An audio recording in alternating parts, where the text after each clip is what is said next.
I'm gonna show Broken Heart here, and we are live. Well, hi there. My name is Governor Northam. It's good to hear from y'all. Now, I'd like to start off this broadcast by telling y'all that I got a new business, and I think y'all gonna like it real good. See, every once in a while, the mother of a child don't want nothing to do with it. Poor little guy. But here's the thing. For only in 1995 this weekend only, yahoo! I'm offering 50% off of child caskets. I'm going to tell you, they is really comfortable. And I am a proud supporter of the Microwave Extravaganza podcast. Yahoo!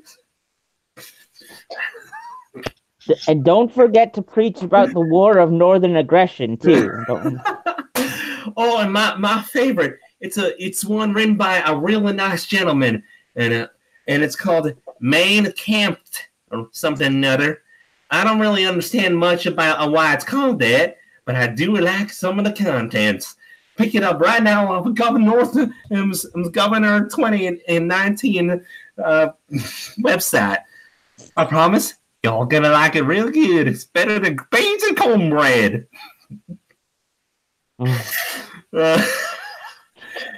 God, this fucking guy. And also, I have a question for all the fathers out there, specifically the ones that know about as much about their child as they do about paying taxes, i.e. nothing. So, for all you sperm donors out there, have you recently met your biological daughter? Is she everything you thought she would be? Is she so dumb that she couldn't make it through beauty school? Well, we have a job opportunity for her. Brazzers is hiring right now. If your baby can't get into a normal job, there's no need to begin with. We are always looking for new talent and to show off how empowered and happy they are, how strong and independent they are, as they shout, "Harder! I'm nothing! I'm your come downstairs!" No, I think they're hiring at the governor of Virginia's publicity staff. I think they're hiring there too. So now remember, why get to know your daughter when you can just make sure that she has a job for a very, very long time? And the Brazzers, because why not? Or at least for like 10, 15 years. Yeah. Well, plastic surgery extends a lot. Okay, 2025. Yes. And finally, we're brought to you by Broken Hearted Liberals' new PUA courses online right now. He does not want to die a wizard, and he doesn't want you to die a wizard either. And he is. I'm not dying a wizard. Getting women to sleep with you, guaranteed every single time. Doctor, dating coaches hate him. Find out how. Isn't that right? Damn that broken-hearted liberal. He stole all the hot bitches. I've been here all night. He broke my heart, and I'm not even it, bro. They put on a funk jam fusion band. How am I supposed to get laid?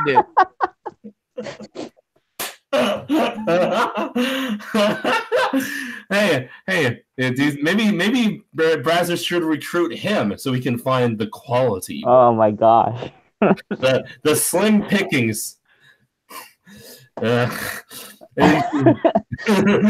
heard it here, people. Join Brazzers for a recruiting job. A fedora and goggles are included. Oh my god. Oh my god, that's so great. That's great. These are 100% real, totally not kidding sponsors. Totally wink, wink, not kidding sponsors. Oh, and we also have one more. We also have one more great sponsor for tonight. We are sponsored by Oberman Construction. This is Keith Oberman talking to you right now. Have you ever wanted to own a McMansion? Have you ever wanted to pretend to be richer than you really are? And I send Guadalupe and Garcia back over the border, you son of a bitch!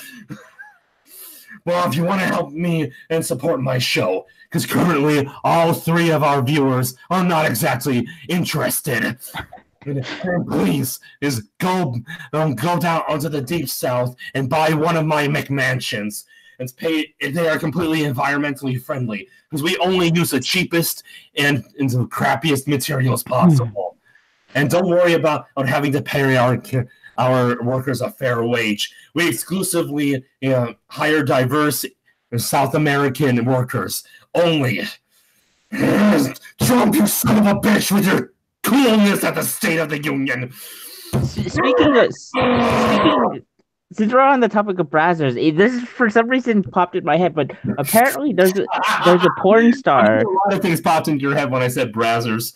No, there's a porn star whose parents are her agents.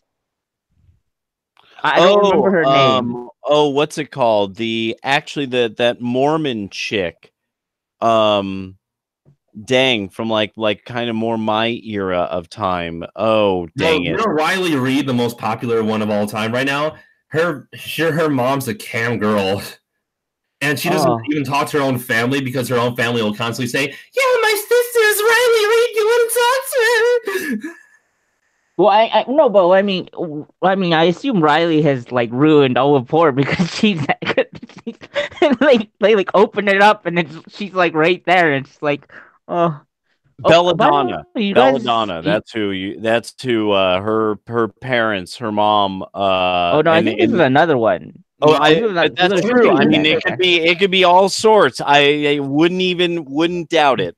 That's relatively not abnormal. Oh, I mean, depressing. But no, you guys did see like some of her Riley Reid's tweets are being passed around where she said she like raped a guy or something, right? What the fuck? No, seriously. I think it was in 2006 or something. I did. She basically said that she lost her virginity raping a guy in a movie theater or something like that. Like, was he underage? What happened? I don't. It wasn't anything mentioned of. I don't think there was anything mentioned of underage, but it was like she's mentioned it twice or whatever. You just look it up on Twitter. There's a couple of tweets. Later. Jesus Christ. And yet they say that women are oppressed. No, fuck no, they're not. They're the most privileged group on the earth. I gotta say, no pics didn't happen. Yeah. Wow. She's gonna have to prove this one. Sorry. I don't believe her. I don't believe her at all. Wait. We should also be sponsored by Riley Reid's legal services. Jesus Christ. The same offices that helped her get out of a jiffy there will help you get out of anything. See, this is why the idea that Roosh V came up with that now exists, the little selfie drone. Mm-hmm. See, this is why you need it. Is so if you're going to later brag about how you're like, yeah, I'm some hot chick and I totally did this, and all of you want to now say something about it and think about it on the internet. It's like, oh, did you record it with your selfie drone? Well, no. And that will be its own troll from that point on. Didn't happen. You're claiming you're a slut. You're not a real slut. Fuck me. No, wait, no. This is the Black Mirror, the eyeball things, the recording eyeballs. They Black Mirror. Black Mirror always is like, this thing came out. Let's write an episode on it. Wait, guys, wait. But about the whole, like, you're not a slut. You haven't talked to me yet. I would be like, when we're done, and I'd be like, okay, well, I finished, but you only did it once, and sluts have to be serial whores, So, like, do you have something I could text you with? I don't know. When are we going to pen in another session here? Yeah. I mean, come on. It's only to be fair, there is plenty of material out there from her. So, Well, you'd be like, well, yeah, but those could have all been. But is it enough? Those could all, CGI is really good nowadays, and those could all have been Russian bots. Oh, fuck. Honestly, one of the things that I've actually thought about is nobody is the full stage of all of this is when you have the titty streamer who has a normal stream on something like YouTube, fully clothed, jokes around, is saying cute things, doing makeup things. Then she's on where the whole all. And then on some video game stream where she's like in a tank top, and then she's going to have her own pornographic channel on one of those platforms like X Hamster or something like that. Mm-hmm. And that will be the ultimate artist in the worldview of the kind of new modern Eye of Sauron, universe. Yeah. So we're not talking about Momokin? What? Wait, what? We're not talking about Momokin? Oh my god. And I'm late. Who the fuck is that? So Momokin was she was like some cosplayer or something like that, and she got outed because she was like sexually assaulting people all over the place. So then she opened up a cam account. He or she? It's a chick, right? Chick. Yeah, it's a chick, and she she was like against sexual assault, Me Too, but she's all Me Too and all this other stuff, and then there's like videos of her just like grabbing people repeatedly. Oh my gosh! Wait, okay, I'm gonna wait. And also, Momokin is also sponsoring tonight's episode with their with her drive-by prostate exams. So I'm wait. So is it KIN or is there a G at the end? It's MOMKUN, I think. Oh, okay. Momo-kun or something like that. Oh, okay, gotcha. She's not all that attractive. Oh, there we go. No. So I'm looking her up on Twitter. Just the Browsetti thing. She did the most low fucking quality thing. It was like literally a bikini with the hat on. Yeah, like, it was some fucking low quality ass shit. Like, ouch. This is no class. Ouch. This not classy. Come on, you gotta be a little more classy than that. Whoa! Wow, that's quite a schnoz. I'm gonna so Momo. Yeah, it's MOMOKUN, I think. That should get you somewhere. On Twitter? I'm not sure if she's on Twitter anymore. Well, I looked it up on Twitter just to see what would pop up. And I'm very confused because I am behind on my memes and my anime, obviously. I am way behind, apparently. What is that? Oh my gosh. Okay. All right. And okay. Gotta not. Kin? You keep saying kin and not kun. Kun. KUN. Oh, that bitch fat. Stop!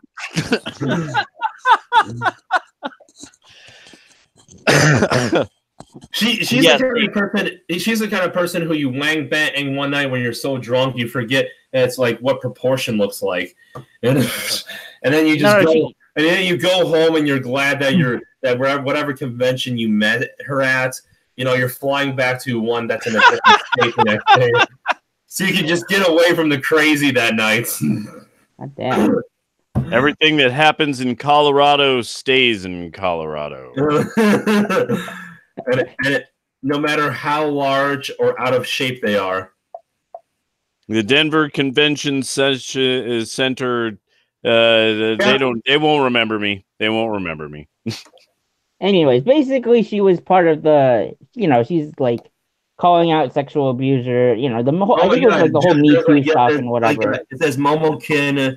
There's a porn hub thing. Not surprised. Yeah, I haven't gotten that. No, she opened up a cam thing. I forget. It was like university something, or I don't remember exactly Hey what guys, it I was. might as well make some money while I can be fat and attractive before I'm too old. Like, you can only be that obese for a certain amount of time before people are like, yeah, I have dignity. She probably should have stuck to cosplaying, but See, now, of course, this is how then the all the cream is made. This is how all the cream is made. Is as whoever this future mega multi-platform porn super thought, the goddess of all super thoughts, as she does what she does is she then recruits people similar to how you know, Brazzers. yeah, like that, has basically a network of these girls, and then they sponsor the pay piggies to make artwork for them so they could make shirts and stuff like that, and they'll wear it on the various platforms. They'll wear the stuff other people design and they'll sell it online, and they'll make all the fucking cream. Boom. I mean, which is just, you know, at some point you just got to look at these people like, you do know that they're only letting you do what you're doing for them because now you've just given them an easy way to make as much money off of you as they want. Like, you literally just supplied them with all the supply that they need. And they already have all the demand from somebody else. You're like, what the hell? You're literally paying them with gifts that they can later use to sell to other people, and you get none of it. What the fuck, right?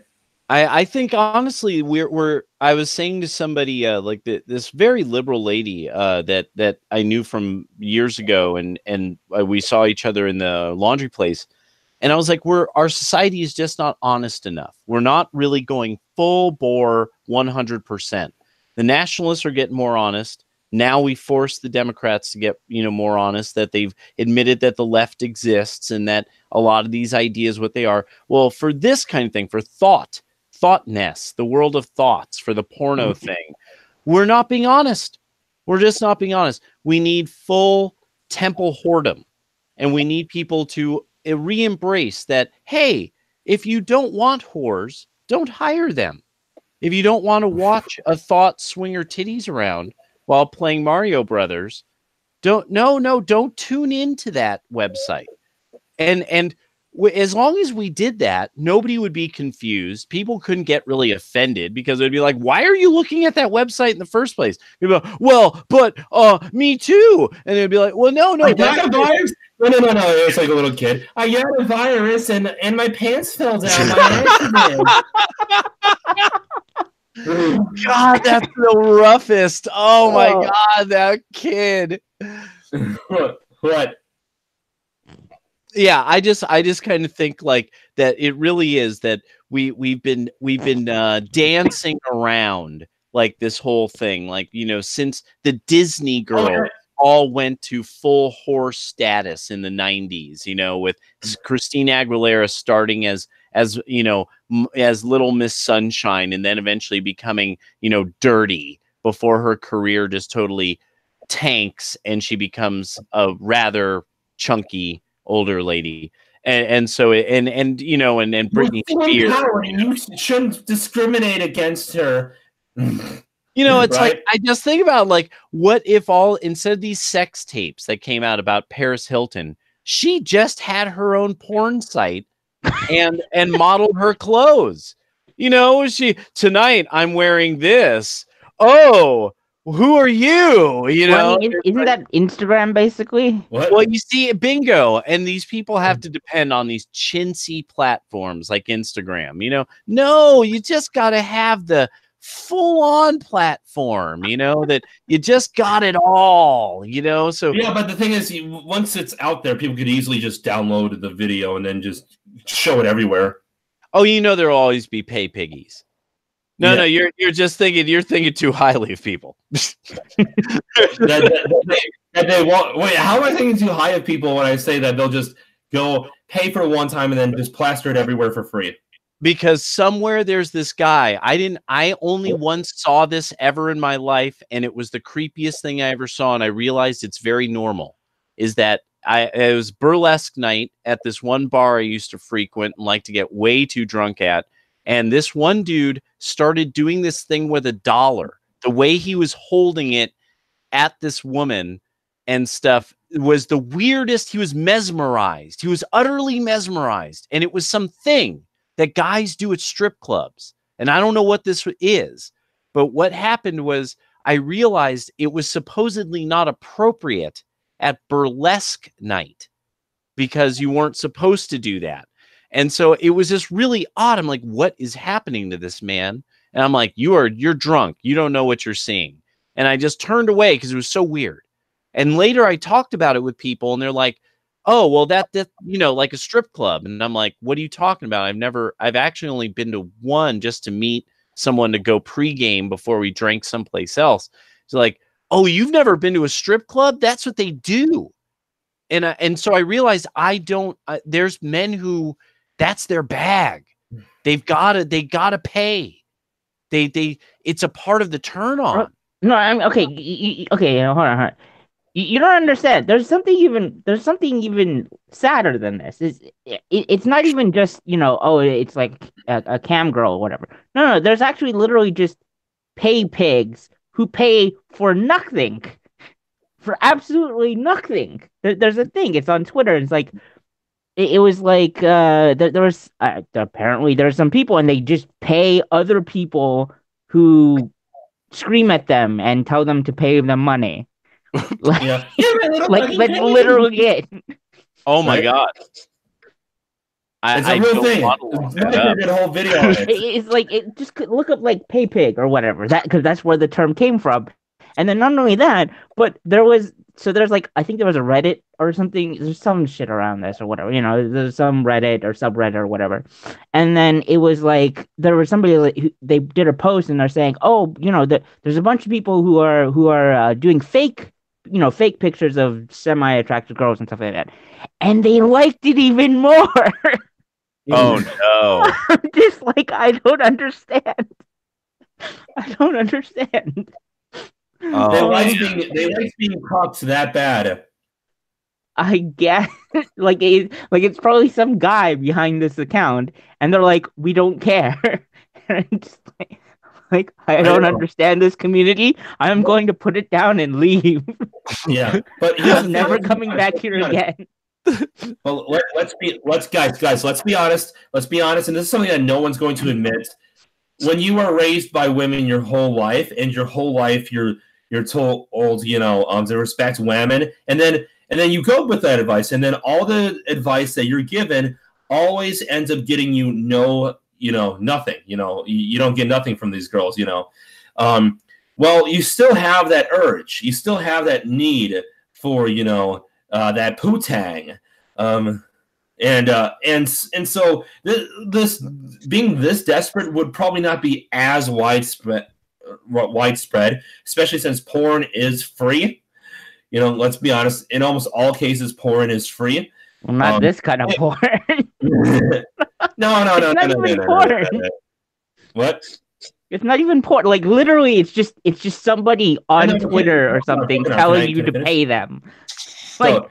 There's nothing. Well, no, I get it. They get nothing out of it, and they like being told to give. I mean, they get something out of it, I guess. I have no idea. It's the official term is called, I think it's like it's like financial domination. Oh yes, findom. Okay. Findom. Yeah. Whatever the fuck. That's what it's called. Broken heart. Can I finish what I was trying to say? Yeah, go ahead. No, what I was trying to say is that you wouldn't see as many of these pathetic men if we weren't raised by like women in most of our lives. Because when you really think about it, like what that old advice, just be yourself. That's true. Well, I don't know if that's true. Right? Because people have been raised. Women give you, because most women don't want to admit.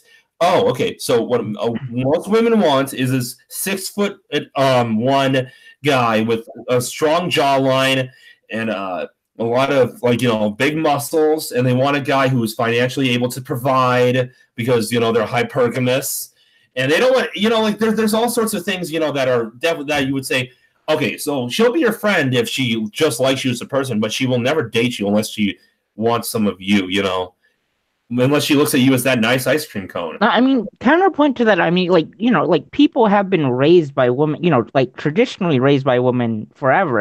No, but I mean, without any counterbalance by the father. Oh, shit. Oh, okay. Where there's a father and figure around. Because, no. Women have been the dominant force traditionally, but that doesn't mean that they were the only ones traditionally. Right. In human history, what's changed is that now they are the only ones. Now they are the ones that are there almost all the time, and they're not always there in general. They're working. Well, they have to. Now, also one of the things too that actually is a big deal is that up until as a young man, actually, I still heard a story of this. So up until my grandparents' time, there was active matchmaking, and that the idea of making sure you've married off specifically daughters was imperative to a family, because up until about only 40 years ago, if you had an unmarried daughter, this was generally going to be an expense, and therefore the father had to provide for the mother and the spinster daughter. The spinster daughter would probably look after the mother after the father had died, and then the mother would after the father dies, the daughter looks after the mother, and with what's left over of their savings. And that was a very typical thing, such that you end up getting the Freemasonic charity system that would look out for widows. And that was their key, that was one of their key focuses in their earliest years. And so that's our big thing, is that recently that's changed. This idea of marrying off your kids and making sure they get married off. Now people are like, hey, do what you want. And it has left a generation relatively confused, because you could. Donovan, you're breaking up. Donovan, you're breaking up a little bit. You slow down. Oh, you can get married, or Donovan. I was saying your voice is kind of breaking up in and out. Okay, so, sorry. So you re-say the last part. Now something fused, whatever. Oh, confused. Yeah, we have a generation that's confused about what to do at maturity. Yeah, and even worse, the same generation is probably also confused, because, like I said, women don't really want to admit to what they like in a man, because most men don't want to admit, yeah, I want a girl who looks really, really skinny, has big breasts, has a very symmetrical face. We're looking for the genetic jackpot. We're looking for somebody who looks like they have good genetics to pass on onto our children. I mean, yes, personality. I always say this: the person you love is someone who would be your best friend if you didn't also find them sexually attractive. It's basically the best friend that you bleep. Mm-hmm. You know what I mean? I mean, the thing is, isn't also at least with physical characteristics, what women are looking in men is a bit more varied, right? They're looking for success. No, I said physical characteristics. Sometimes it's what I would say more than anything. What? Technically, what has been found by dating websites is that women are always looking for about the top 20% percentile in money, all the kind of genetic markers that are we think of, like height, muscle, jawline, all the stuff that it makes somebody a professional athlete earning lots and lots of money. It really is that it does come down to that, and that's what when you look at what they're aiming for. And so the women, though, when they rank themselves up like almost a whole digit on the 1 to 10 scale, or 2 digits, when most men rank them. So what? it's And what? Sorry, you broke up a little bit there. when most men rank women, they'll have their scale. They'll say she's a 7. The woman says she's an 8, and that she should have this guy, and this guy is a 9 or a 10. That's because we're a K-selective species. Now, for those who don't know, R selective would be the opposite. R selective is like cats, rats, spiders, any kind of creature that reproduces at very high rates. Their children don't live for very long, and they tend to be very, very similar. There's not a whole lot of sexual dimorphism. Our K-selective is where like it takes so long that one particular parent will have to be around the child more often, i.e. the mother, in order to make sure that they are raised well, that they are raised because it takes a lot longer. There's fewer children per litter, and they live a lot longer. And here's the thing about that. By the way, and yes, any insect you see, any kind of invertebrate probably is that, spiders are basically 8-legged sluts. Well, except for they, I thought it was a little funny. Except for they occasionally kill their mates and eat their heads, but well, they're really kinky. Well, that's the ultimate in pay piggy, I guess it is, yeah. Like, this was great. Yeah. 8-legged whores, dude. Oh my god. Oh man, that's gonna be I gotta create a shirt like that. Would you guys buy a shirt that showed a spider and said like I'm a proud 8-legged whore? Saw that at the Women's March. I guess. I don't know. Honestly, you might get kicked out for causing anxiety with spiders, though. So no. What you got to do is that you have to just make all the cream on all these really funny, cheesy shirts that have pictures of the women from the SOTU from the State of the Union in their white outfits. You just have to come up with goofy phrases, that sound that only somebody's liberal mom is going to buy. Oh yeah. Like lyrics from like Fiona and the Machine, and stuff like that, and like lyrics from Taylor Swift on it, and just clean up, put sparkles on it, like. Wait, I think we know we should say my daughter's pussy bites back. You see, bingo. Yeah. See it that like that's one. You only print up like maybe 10 of those, but you got another 20 of something that you got like who's gonna run for what position. Yeah, you should actually print up about 50 right away and just keep selling them. There you go. Yeah, you just keep bringing it back. You just keep bringing it back. Yeah, because even if you don't sell a whole bunch of them at first, the thing is you got to remember that most people even though not a whole lot of people are going to buy them right away, that's just kind of how it really honestly is. And plus, you want the setup cost to be the same, a one-time thing. You don't want to have to keep going back and forth and be like, you want a shirt that says my daughter's pussy bites back? Wait, I just thought of a thing. Separate ? Equal? Nah. Yeah. With the women in their fucking all white in their all white robes. And you just get and you have people like, "Oh, what?" And and at some point someone will buy it. Someone will buy it.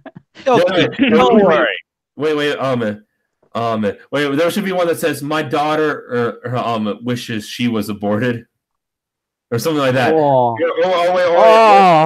No, Jesus Christ. It has to be a little more subtle. It should be something like my daughter. My daughter. No, my daughter's okay with abortion. Abortion. My daughter loves abortion. My daughter, my daughter's okay with abortions. Bingo, totally. Oh man. And you see, you just work it and you clean up. That's cis het ops, brothers. Cis het ops. Oh, I have to wear a beanie on my head and like I don't know, some kind of one of those really weird shirts from the 80s that only gay men ever wore. You know, those ones where it's like fishnet or something like that.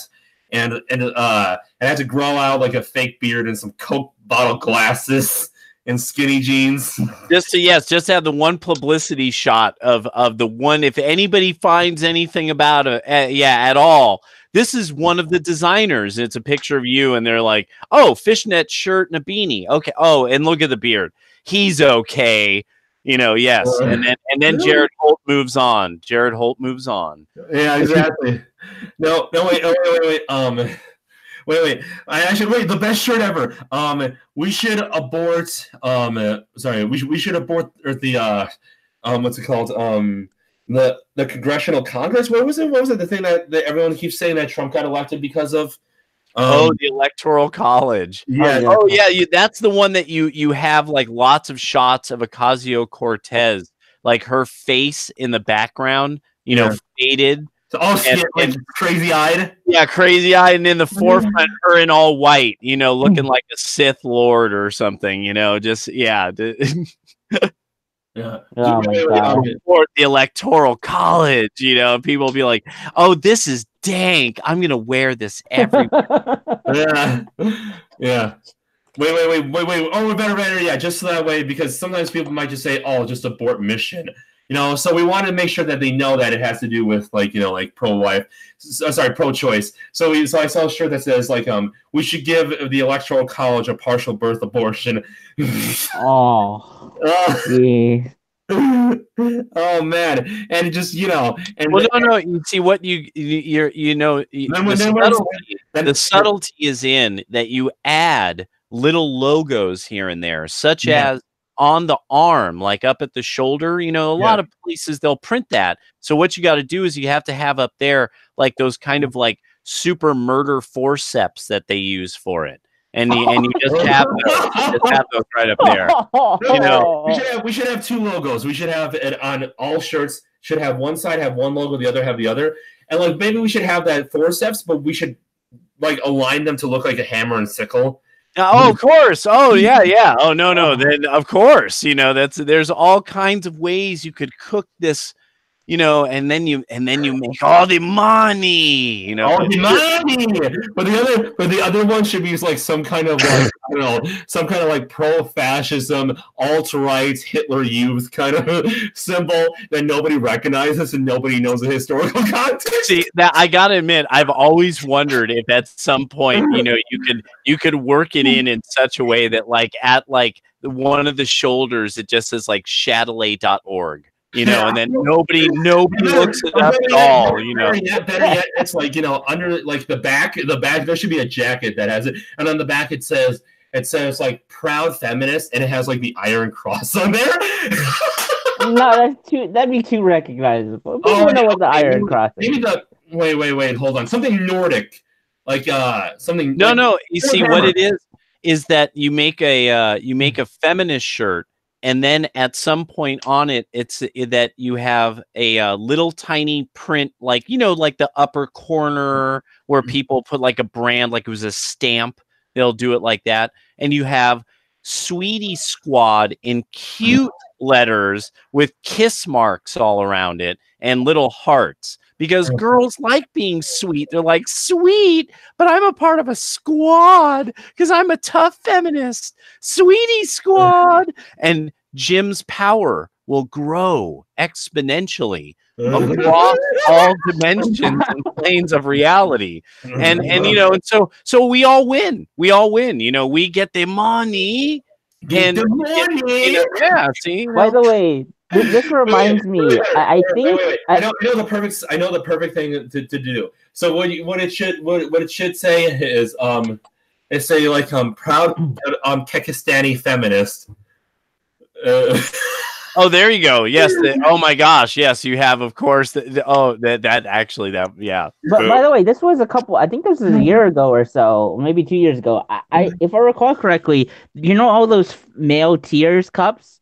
Yeah. I think it was sold by a MRA group or MGTOW or something, like an MRA group or something along those lines. And they were literally selling it to feminists. I'm just like, oh my god. It's like that thing from Fight Club where they start taking the fat from women after liposuction and selling it back in the form of soap. Mm-hmm. We were selling women their own fat asses back to them.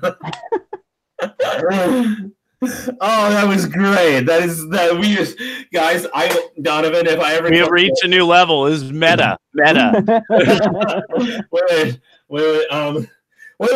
We should sell... Wait. We should have a meme shirt just for a bunch of Fight Club references. And say it's pro-feminism. Even though Fight Club is probably one of the most anti-feminist movies of all time.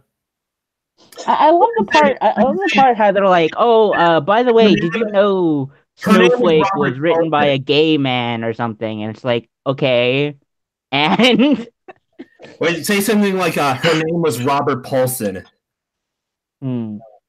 Come on, hey, you've never heard of that? It sounds from. I don't remember. No, that's from Fight Club.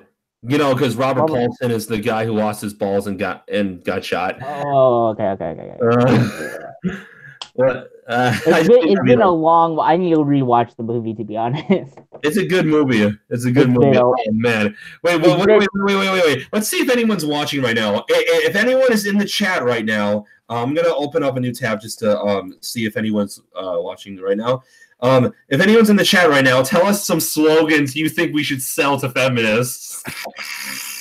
What would be the thing on a t-shirt? I gotta admit, what I've been amazed by is, especially I go a lot on Redbubble. One of the things I would recommend, I will probably buy the shirt. Oh, we got Nicola. Hey, what's up, dude? Nicola. Hey, dude, Ovens.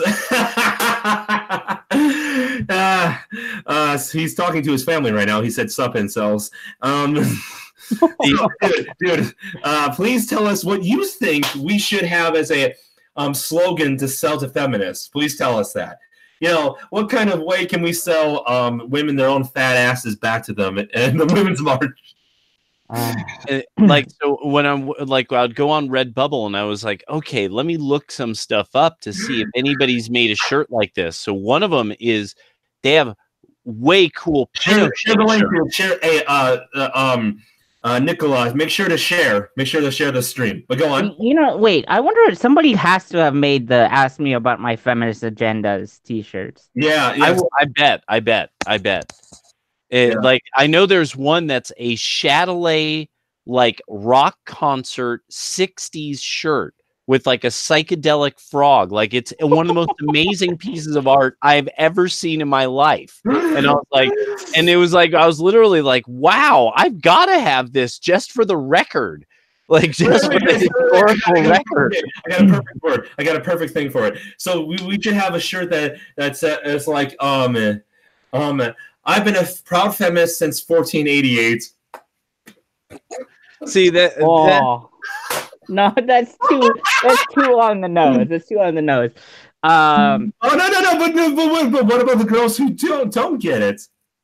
Come on. No, but 1488 is way too people understand what that is. I don't know if they would. I don't know, man. I have no good ideas. I'm pretty. Considering how many considering I'm a straight man is a dog whistle to the patriarchy or some shit by now. They'll probably Yeah, but for the first few minutes it will be hilarious. If somebody actually buys that, oh my gosh, I would be so sorry for them. I wouldn't feel sorry for them. Well, it'd be very sad. Here's one. I got one, and I know it would sell just because it's not. Yeah. It shouldn't sell. It should be offensive. You have a shirt that's definitely a shapely, clingy shirt, and you have two big cat faces right at the chest. Mhm. and and on the back it says "Big Kitties." I don't get it. And you marketed it toward women with a large chest. Oh. And you only make sure, available in XX large. well, you see, it would have to be like, however it's cut, it would have to be indicated. Like it would have to be kind of obvious that this looks best on a certain frame. But it's like, and there's certain cuts of shirts that they are kind of made along those lines. But I mean, that's like one. That's like that. There's one that you do that, or you even do it where it's like you do it so it looks like a little pussy hat kind of logo. Wait, I do have an idea. I do have an idea. Wait, you know how like the left kind of like goes in a news cycle when it comes to who they villainize next.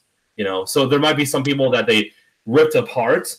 And then all of a sudden they forget their name was even there. Something like that. Like, I'm not talking like Andrew Breitbart, because Breitbart.com is still a thing, and so people would be able to figure that out a little fast. But let's think of someone, I don't know. Let's think of a name of somebody who was like, like a very much right wing, Ubermensch kind of fella. Somebody who would be the exact opposite, that maybe isn't recognizable enough. That we could say my hero is this, or something like that. No, Wait, I just thought of like wait, there's got to be a feminine version for Untermensch, right? Yeah. What if you put that on a shirt? Wait, what are some slogans from like the Nazi era? We could just retool them only ever so slightly, just to sound like they're pro-feminism. There's got to be a feminist version. There's got to be a feminine, because Untermensch means what? At least like the under. It's like men, right? Superman, kind of like a Superman. Simple English Wikipedia. What is it? Nazi Party. Great. Blood and Soil. Wait. Blood and soiled. wait. I mean, come on. They're always having their like periods stain their. Yes! The feminists are always having their periods like stain their pants and stuff like that. And it's like blood and soiled. If we have like maybe like the word blood written in front of a maxi pad. Oh my god, that'd be so great. Oh, that'd be so great. Wait. Okay, so wait. Dude, no. You know what this reminds me? There was some. I think there was like some feminist chick or whatever. She fell for like a 4chan prank or whatever, and she actually like pissed herself. Yeah. There was some kind of thing that I don't remember who it was who ran it. There's like the internet historian or something. Wait. There's one that says the Jews are our misfortune. So what if we retool that to Ben Shapiro is our misfortune, and they don't quite get it? Wait, that'd be a little too mean. Okay, wait, that might be a little too much. Oh, it would just, all you got to do is the guys are our misfortune.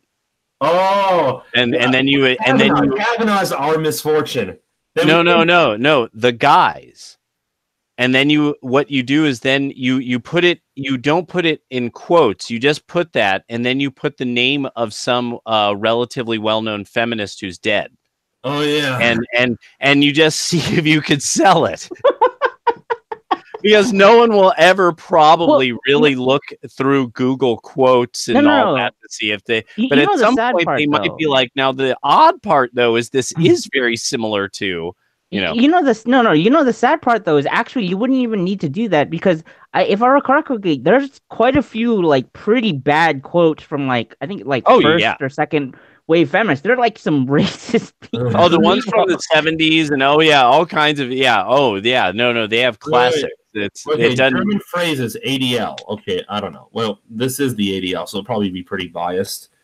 You're not gonna find find first wave feminists on ADL. True craft mutt, something like that. I don't know. What does that mean?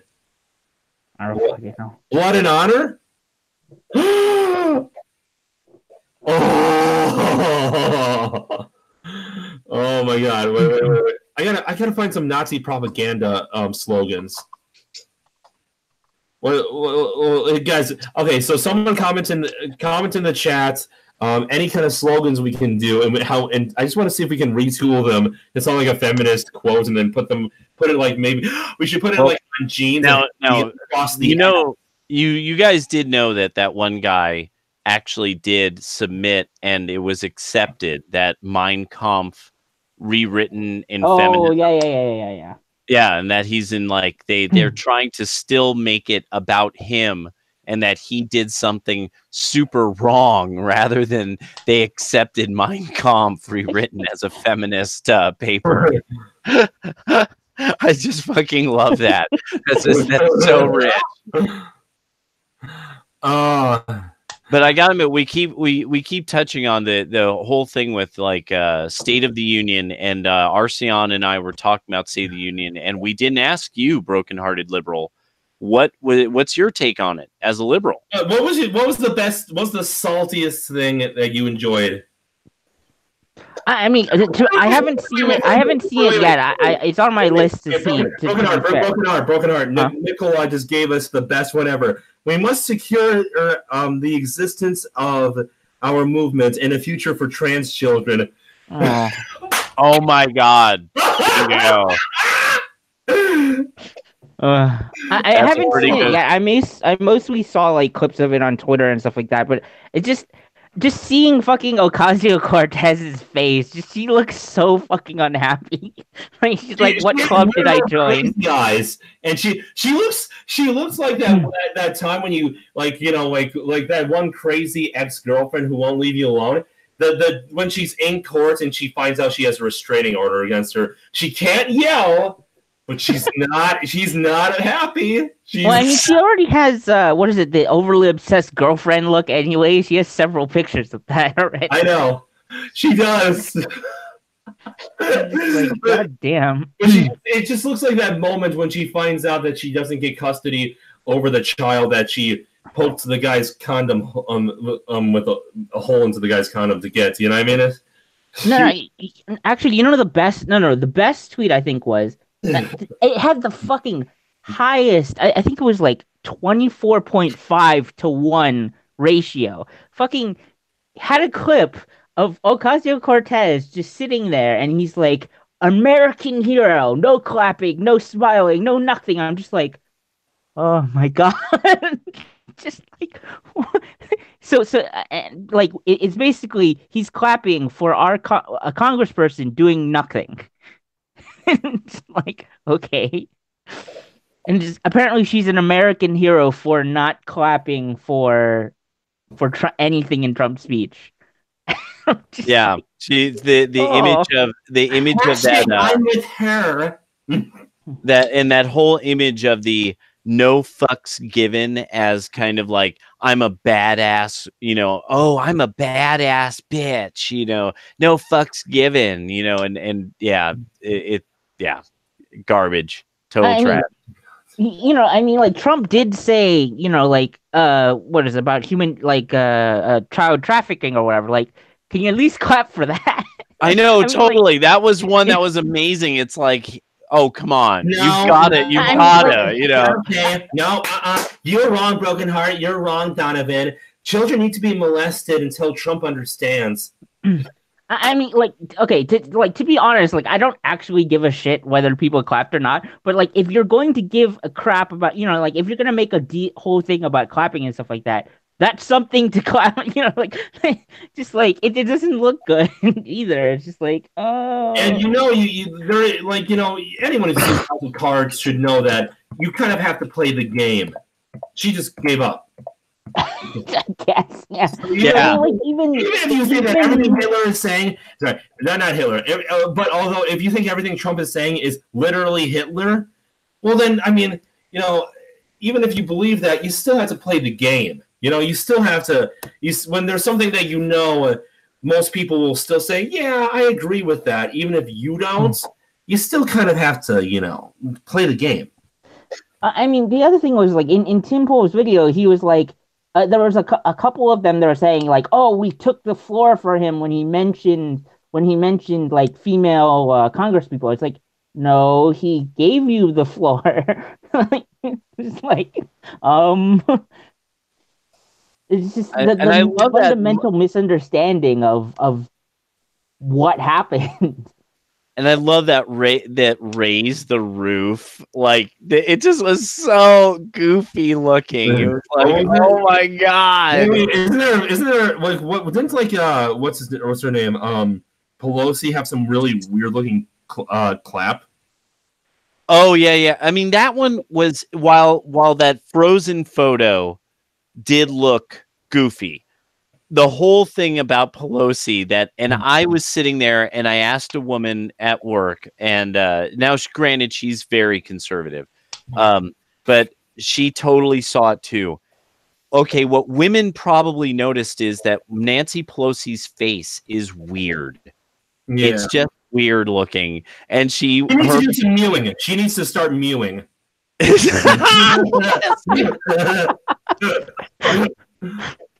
Wait, was that in the live thing? We gotta explain what that is. No, it wasn't. That's the thing. It's only we're the only ones who know.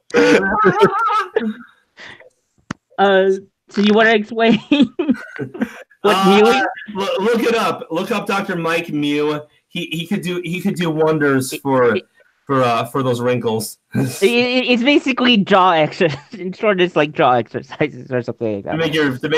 To make your skull not look retarded. By the way, listen to this. Here's the thing. See, I understand what the Democrats feel right now. They realize that being a Democrat is like running in the Special Olympics. It doesn't matter if you win; you're still retarded. I mean, at this point, the only person, like, honestly, like as I said on the screen, it's like, I think I'm gonna have to look into Tulsi a little bit more or something, because like, she seems like a real nationalist. She seems like at least like like a normal human being. Unlike some of these other people, I'm just like, oh God, what are we doing? Well, once I looked what little I know about her now, she comes out of a community that to some degree I got to see a bit of as people who were like the people left over after like World War II who were in the Pacific realm, they were in the bases in the on the coast of California and in Hawaii. They kind of have a different cultural style, and so you'll get people who are especially very mixed, and that for multiple generations there'll be all kinds of different mixes, but they'll keep going into the military, and they really are into it because that's what makes them American. And they come from they'll look at it. They'll be cops. Like Hawaii will have people who will be all mixed race, half Asian, part Portuguese police officers for generations who all like train at the same karate school. And so it's like that. It's its own culture that's really developed now. That's its own thing.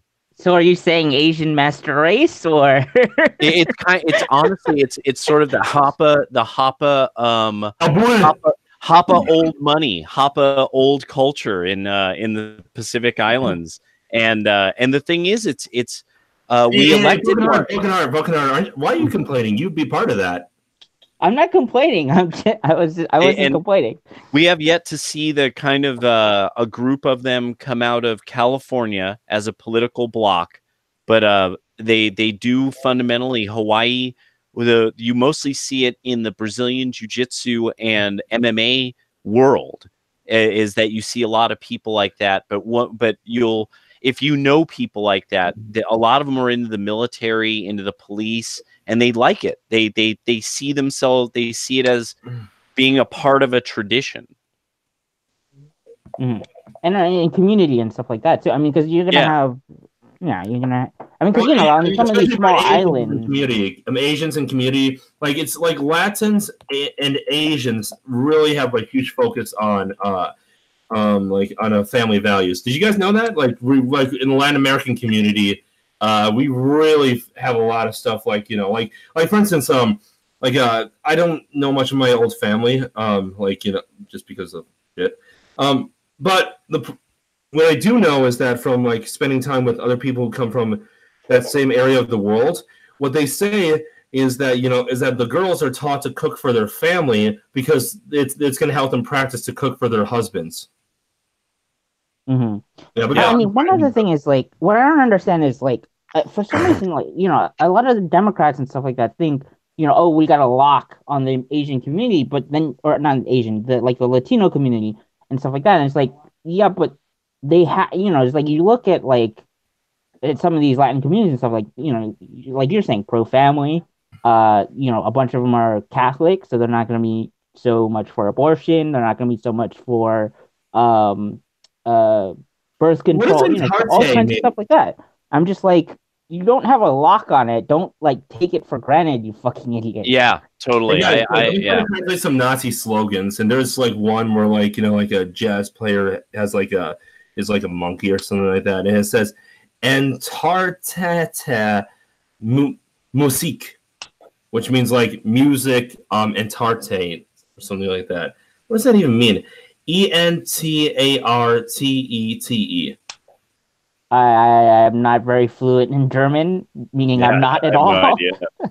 all I know is that they closed down a lot of the jazz clubs because Germany had a big jazz scene during the during. Is that where like the swing that swing movie came from or whatever? Yeah. That was kind of a celebration of that. And there was also I had no idea. I've only recently found some photos of it.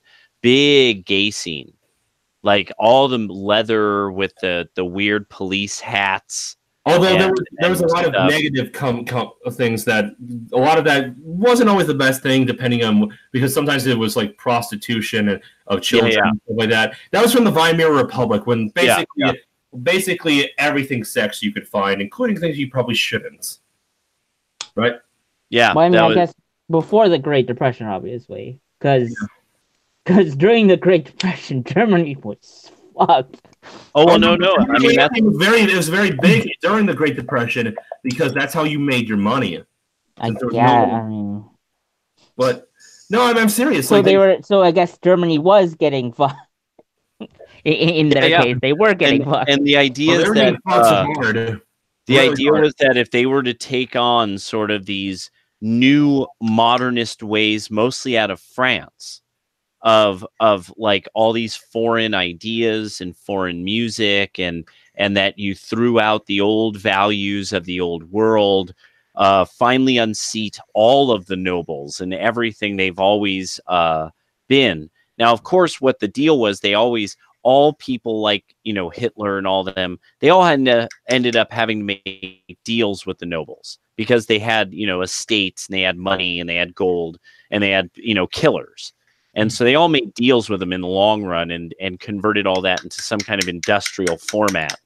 And they exist till today. But that was like what they had to make it look like to get followers into the movement. I mean, that's the thing, though. Is like I forget who said it, but there was it was probably one of Tim Pool's videos or whatever. But basically, if you have a successful revolution, you need some of like the elites to side with you. You can't just simply overthrow the elites. Yeah. You need some of either the military or some of the wealthy, or you need some kind of backing, basically. They're too well organized. They have their connections are usually multi-layered. They're married. They're in fraternal organizations. They're in professional organizations.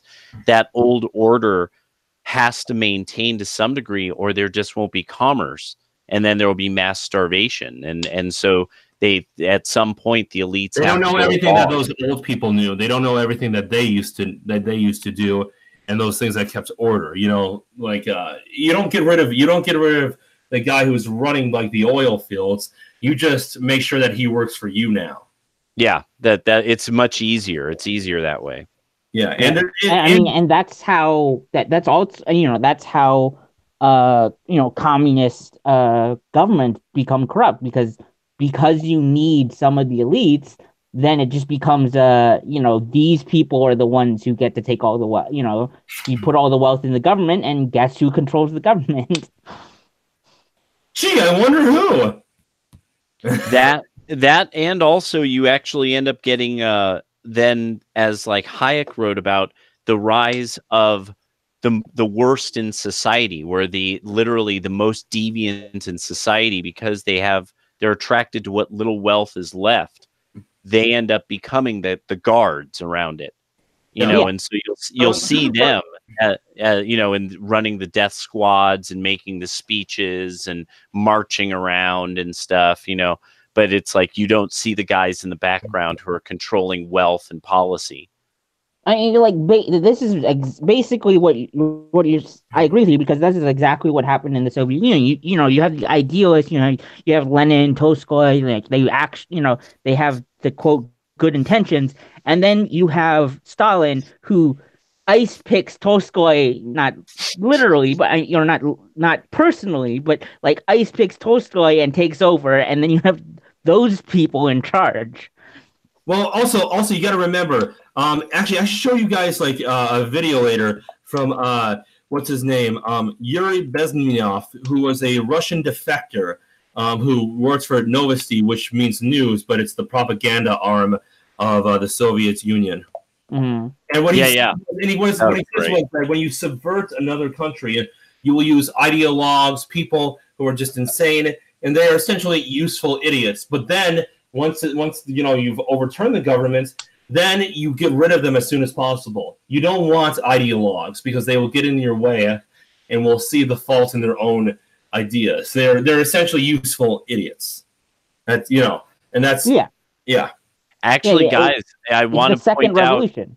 I want to point out an example we have seen on YouTube of something like this beginning within the Democratic Party, that somebody picked up on about the Young Turks complaining only within about the last 3 months about how they don't get the interviews that they want, and they're like, we're the leading progressive show.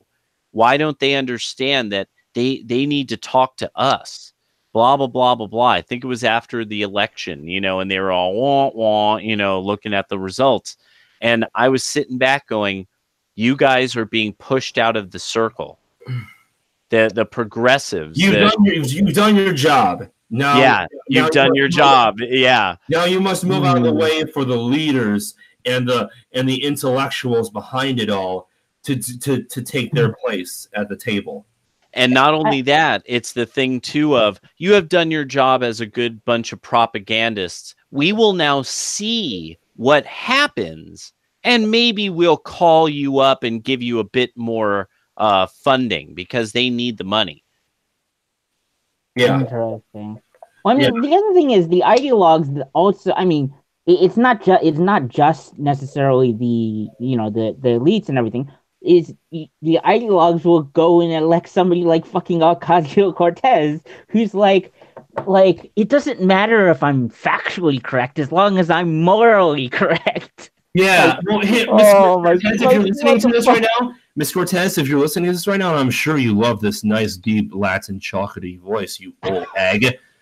You dried up old hag with no eggs in her 30s.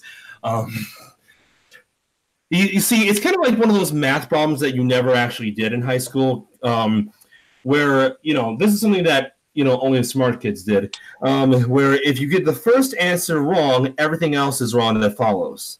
So if your reality is wrong, your morality is also wrong. Just want to let you know that.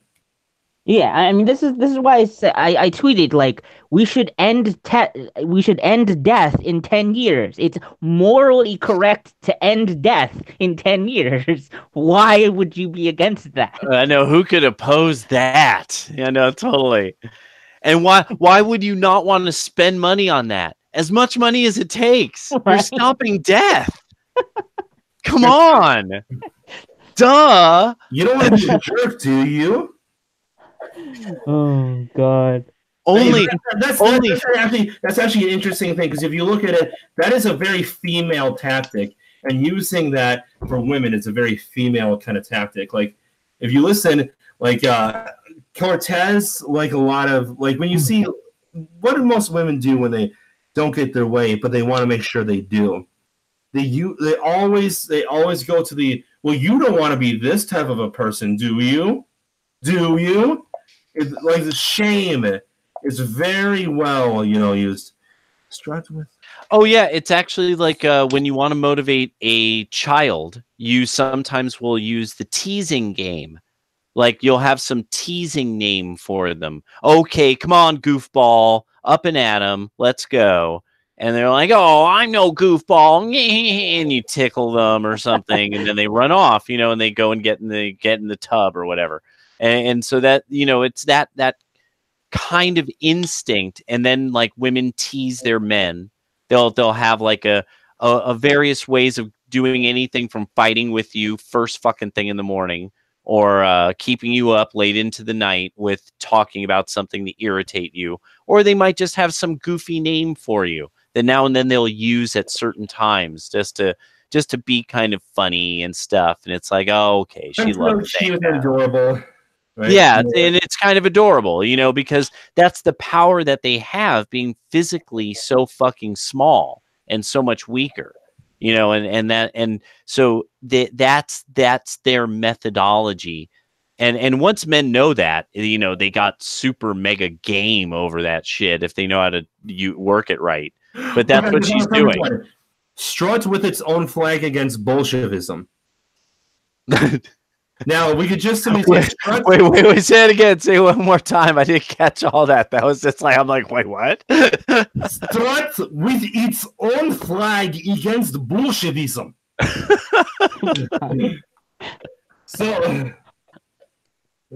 So we should have that be on the back of someone's actually it should be across the tits for a girl, and we should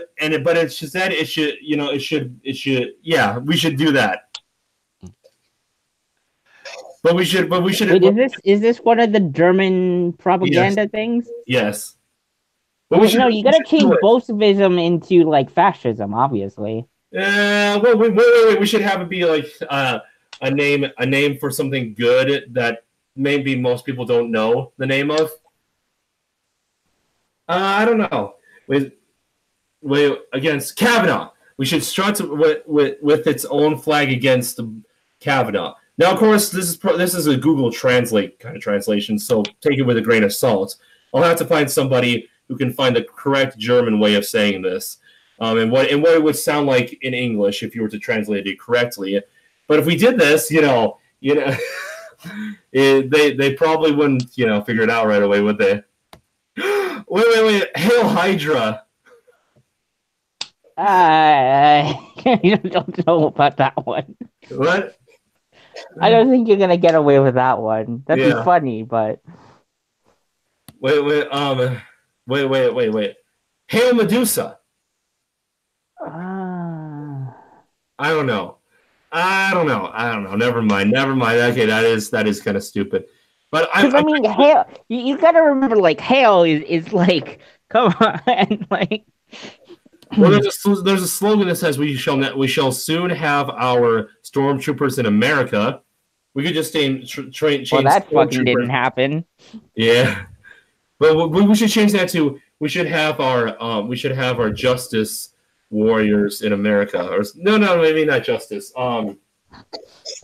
What's a good name for like for like a feminist stormtrooper? What's purity fighters. Say again? Wait. I don't know. Okay, so it says we shall soon have our stormtroopers in America. So what can we change stormtroopers to? I don't know, but I don't know. I'm trying to. I don't know. Wait. Wait. We shall wait. What was this? What was this? Maybe we have it where like we have a picture of Kathy Griffin's face, and with a quote that says like, "We shall reign for 1,000 years." Well, I mean, no. All you need, See, all you need is Kathy Griffin holding fucking the Trump head, like I mean that ISIS image is just holy shit. Oh my god. And then you just put the right logo faded behind it, like the pink feminist flag faded. It's got its like mirror of Venus with a fist in it, done like a halo around Kathy Griffin's head. You just No, not a halo, but a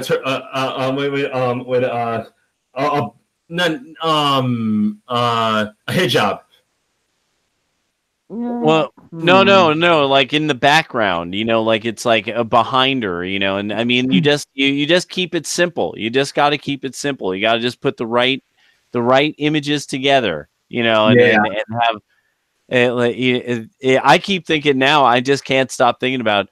Honestly, like if you had a T-shirt company that said, "We will put the faces of your cats on a T-shirt."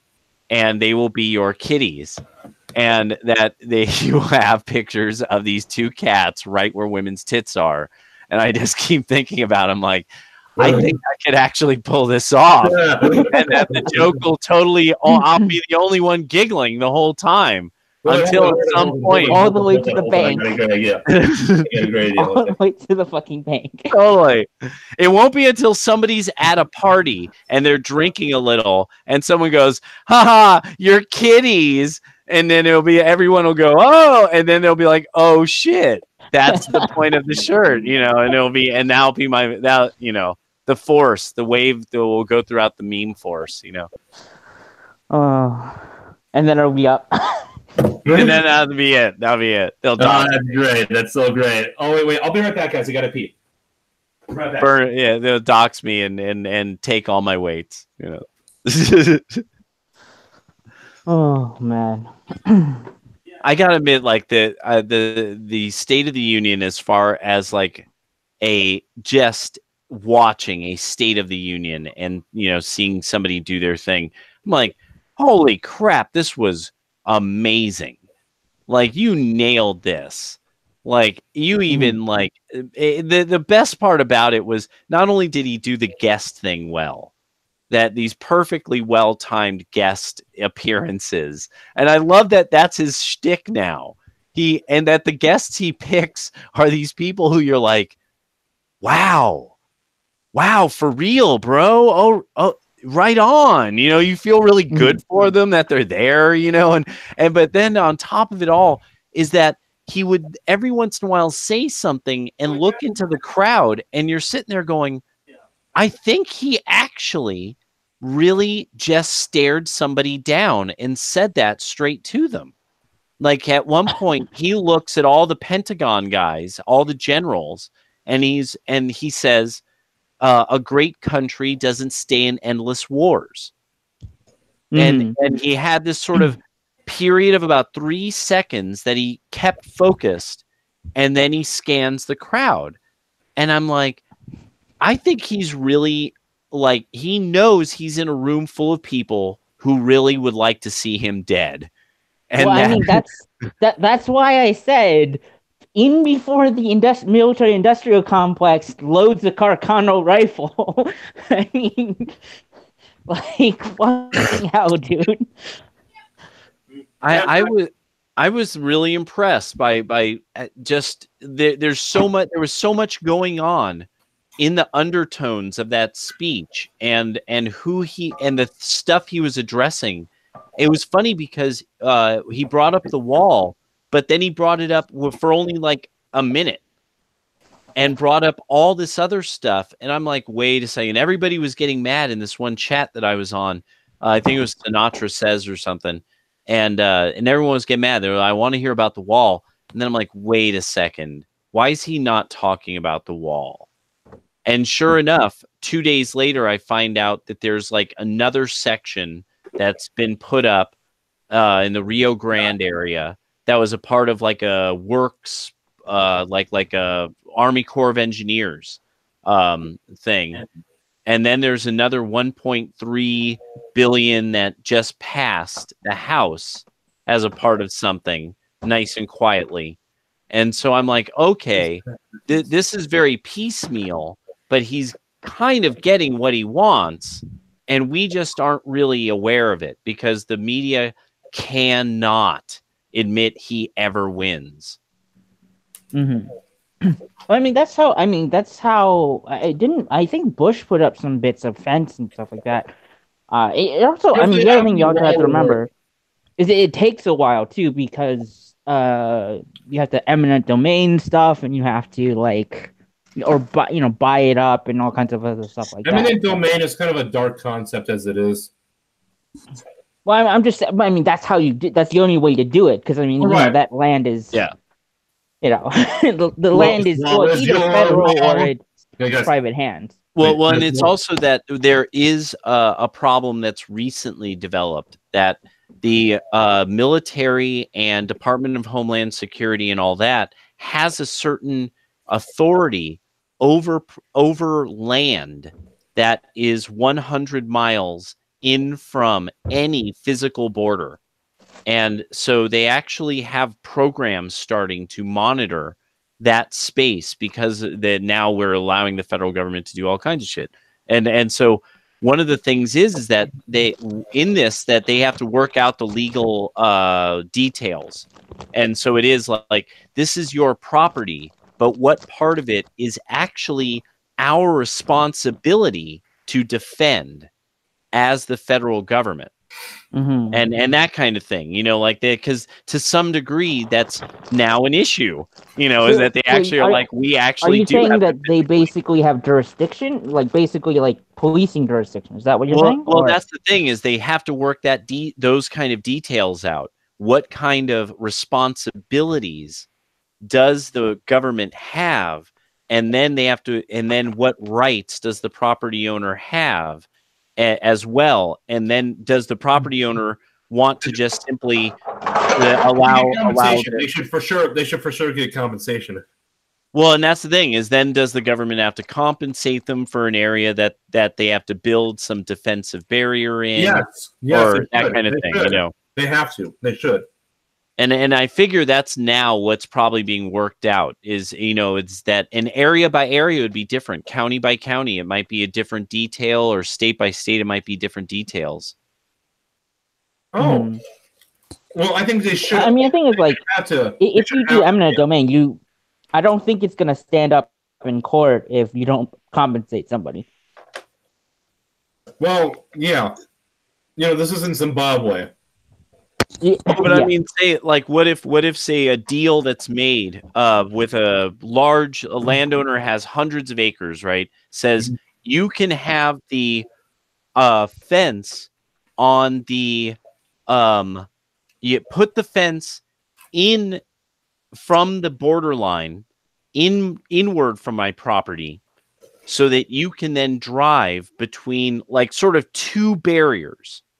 That there will be a path between two barriers. So you aren't driving on my land anymore. I'm not using this strip of land. So therefore, they then are compensated for that strip of land, a driveway, basically, with fencing around it. But another might be, hey, I don't use this land at the borderline. It's not useful to me. So you can build the fence. You can even drive along it. I don't care. That might be somebody else's issue.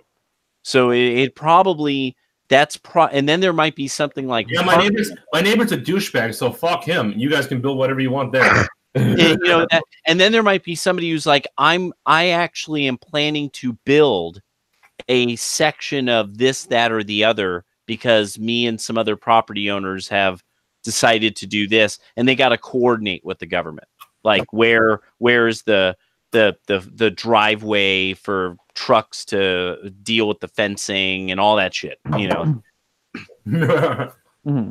it's just details now. It's just the various details, I'd imagine. So, and the other thing is like work. Yeah, the other thing is guys, I really don't think a wall will actually work. You don't think so? Nope.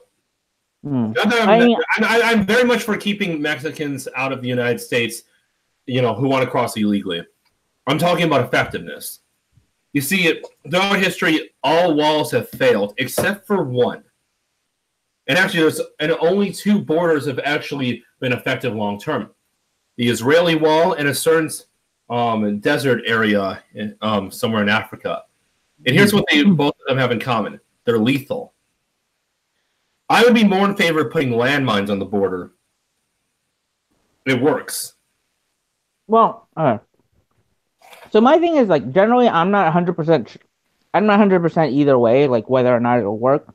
But I mean, considering how recently, considering how vociferously the the progressives have been against it, I'm like, I don't know, maybe.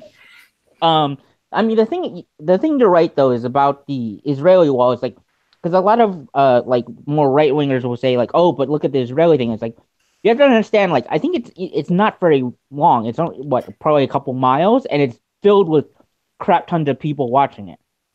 Mm-hmm. You can't do that on the United States border. Israel's walls are way extensive. Like, I mean, if you were to actually start getting some photos of them, you would be like, holy fucking crap, dude. We give them a lot of fucking money for this. It's but what I mean is, it's manned. A lot of them are. There's like watchtowers and all, like it's an. Oh yeah. It's very. You can't do on the Israeli border, like on our border, what the Israelis do. It would cost like god awful amounts of money. I actually could tell you exactly what it's going to cost. It was the last budget asked for the military and agreed upon by the Congress. There are drones right now that we are designing them. It's already in the works. They will be flying and watching everything from the physical borders: California, Washington, Oregon, New York, all of it. I would just rather put a bunch of landmines there. You want to know why? Because that place out in the deserts has nothing but landmines. Nobody ever crosses it. Okay. This is the thing: is the slat fence kind of system that actually, by the numbers, has worked everywhere where it's built. What are you talking about? That metal slat fence on our border, everywhere that it's been built, the metal slat fence on our border, everywhere that it's been built, has worked. I don't remember that at all. All numbers have said this. San Diego's numbers have said this. Various parts of Texas have said there's this. a reason for that. There's a reason for that, Donovan. It's because most people, I'll consider that. Hold on. I mean, basically, there is actually there's so many other areas. Fundamentally, what it is that all the evidence is on the side of building exactly what we have seen: the giant metal slat fence system with probably barbed wire. There's a bit of a problem with what you're talking about. You're talking about an incomplete fence. I'm talking about completed fences throughout human history. All of them but two have actually worked. And actually, one of them isn't even a fence. One of them is just a line of lethal landmines. And there's a reason why it's working where you're talking about. It's because it's the same reason why you could actually probably get into somebody's house by going through their wall if nobody's home. But why most people just go and try to unlock the door? It's because, there's no point in going through that wall if you could just go to the many other open areas. It's just easier. Because there's plenty of area that isn't covered by the border. And Mexican cartels are already digging underneath those things. Right, but I mean, digging tunnels takes a while. Like, they do it. Not... And actually, I want to make sure. I actually looked into all of this. I looked into every last bit of this and everything. The tunnels are ineffective. They actually cost so much that it's just not worth it. It's simply that they keep finding them because they collapse. They attract too much attention where you could do them that they're inexpensive, which would be in an area that's semi-urbanized. So the tunnel thing isn't a thing anymore. Well, not anymore, but no, I'm trying to tell you about the lengths that people will go to. Oh yeah, they can try, but it will cost them so much, and it'll be so easy to observe. No, this is the problem. I am trying to present the evidence that you are not. So give me a moment. Okay. So okay. with the metal slat fence system, you actually will have some type of observable area. And so any digging of tunnels, you would have to see them. And so they would have to actually do it under the form of disguise in some kind of semi-urbanized area, or they'd have to do it in the middle of nowhere. And there is the possibility of areas that are in the middle of nowhere being left open, and that cartels will try to go through there. And that would be the area that most likely will just be watched a lot by automated systems. But the idea of landmines being used, the problem with that is that nobody will ever possibly ever do that. And that even Israel tries to not do things like that and install walls instead, because it is simply a lot easier to deal with in the long run. Not really. It's because the real reason is if you ever want to remove landmines, that's kind of that's a thing. Number one. Yeah. Number two. No, guys. But no. Here's why you're wrong. Because the reason why they don't do it is because they can only go so far before they make their public too angry. It's because nobody wants to be the guy who put the landmines on the border. I mean, yes, but again, works. also it works because nobody touches a landmine. And here's the thing: you're talking about people in the cartel who are actually willing, and they do this regularly. They are willing to and they do build submarines to transport cocaine to the United States, and it works. They sometimes fly. Yeah, but I mean, a submarine is, and then they blow. It's not going to be as expensive as a tunnel, I would think.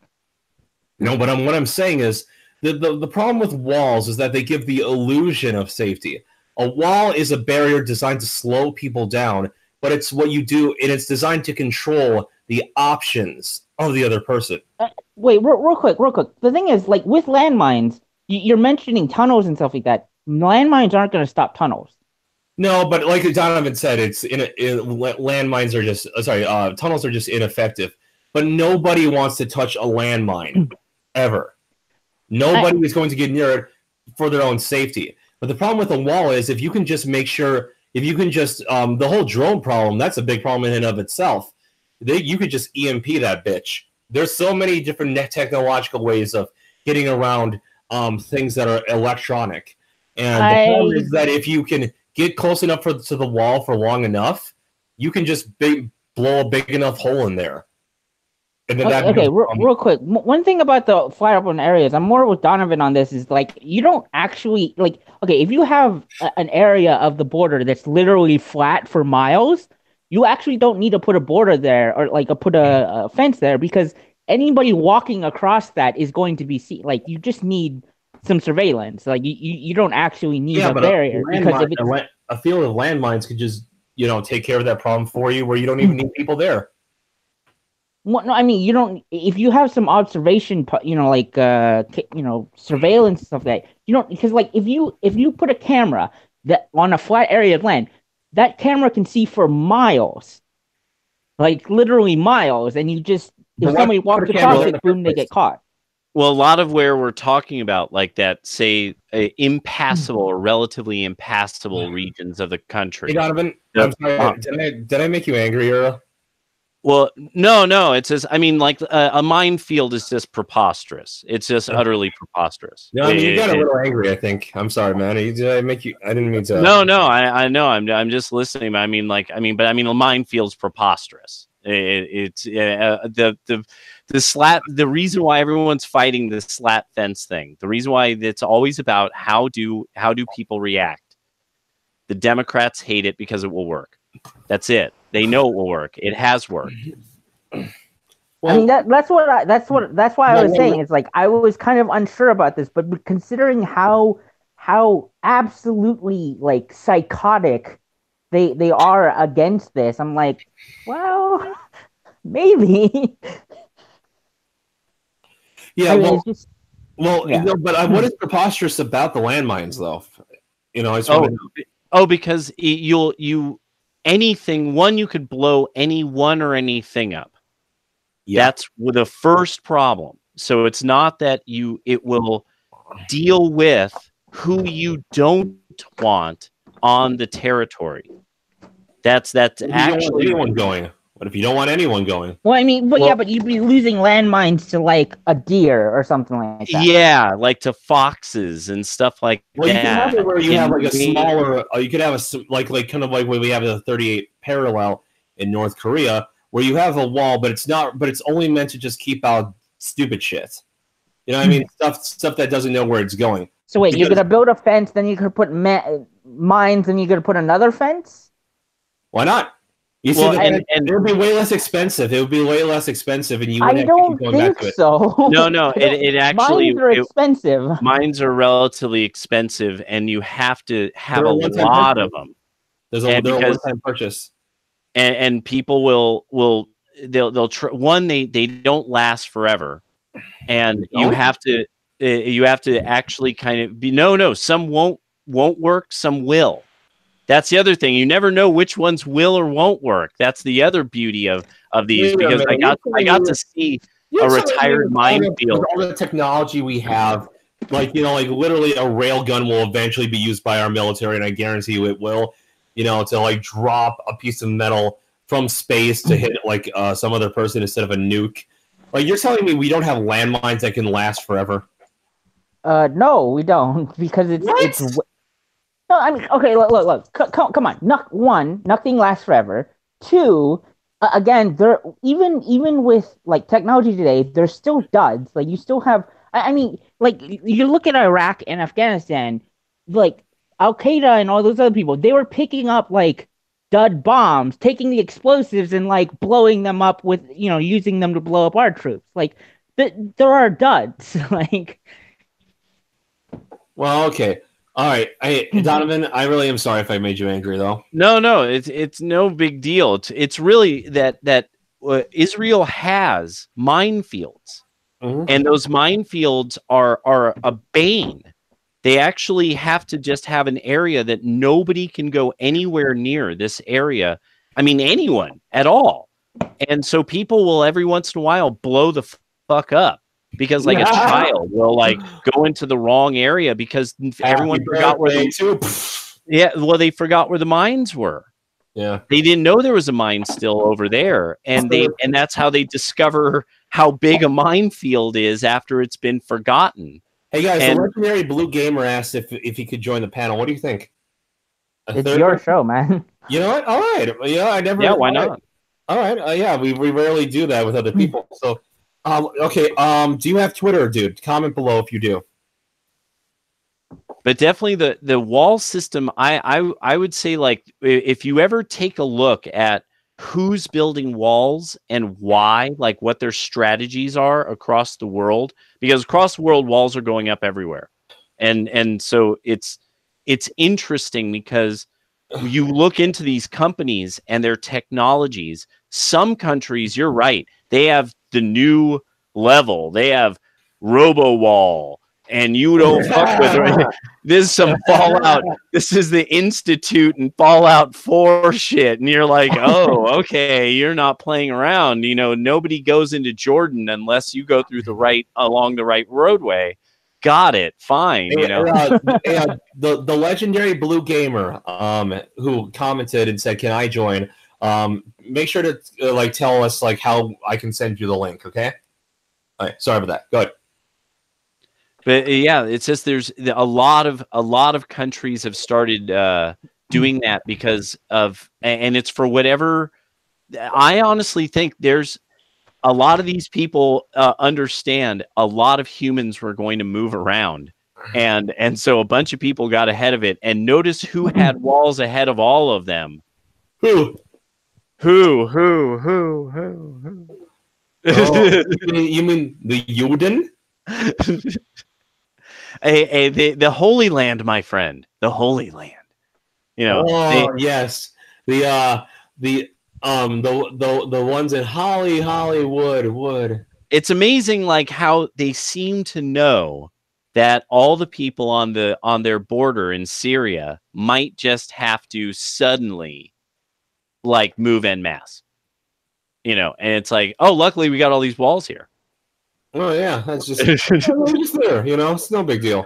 And so that's why it's like there's some times where I'm like, oh, okay, Got it. And so that's but yeah, I don't know about the impassable regions of, say, Texas, and was it Arizona, and is it New Mexico and California? I forget. Old Mexico got boring. Oh man, why the fuck did we name it New Mexico? What, we should rename that bitch just to wait. Well, we should name it? We should name it Trumpville. Just to piss off OAC. Like, rename New Mexico Trumpville. I just loved it. Was just so good to see her so salty. It was so fun. Do you remember Bernie Sanders and how salty he got? Remember that? Like, this will never be a socialist country. That was a big deal. Dude, that was a big deal. Hey, I was kind of wondering, I've got to hear what you've run into, Arceon, with. Have you because you still go to Catholic Church regularly, right? Yes, I will. So how are people talking, one-to-one about the whole Covington thing? Well, actually, that's very interesting. So a lot of what we've been saying is that Catholics might actually have to create a fourth crusade. Not a crusade like we're gonna go chop off some Muslim heads, but because we're cool, we're not like that. There's State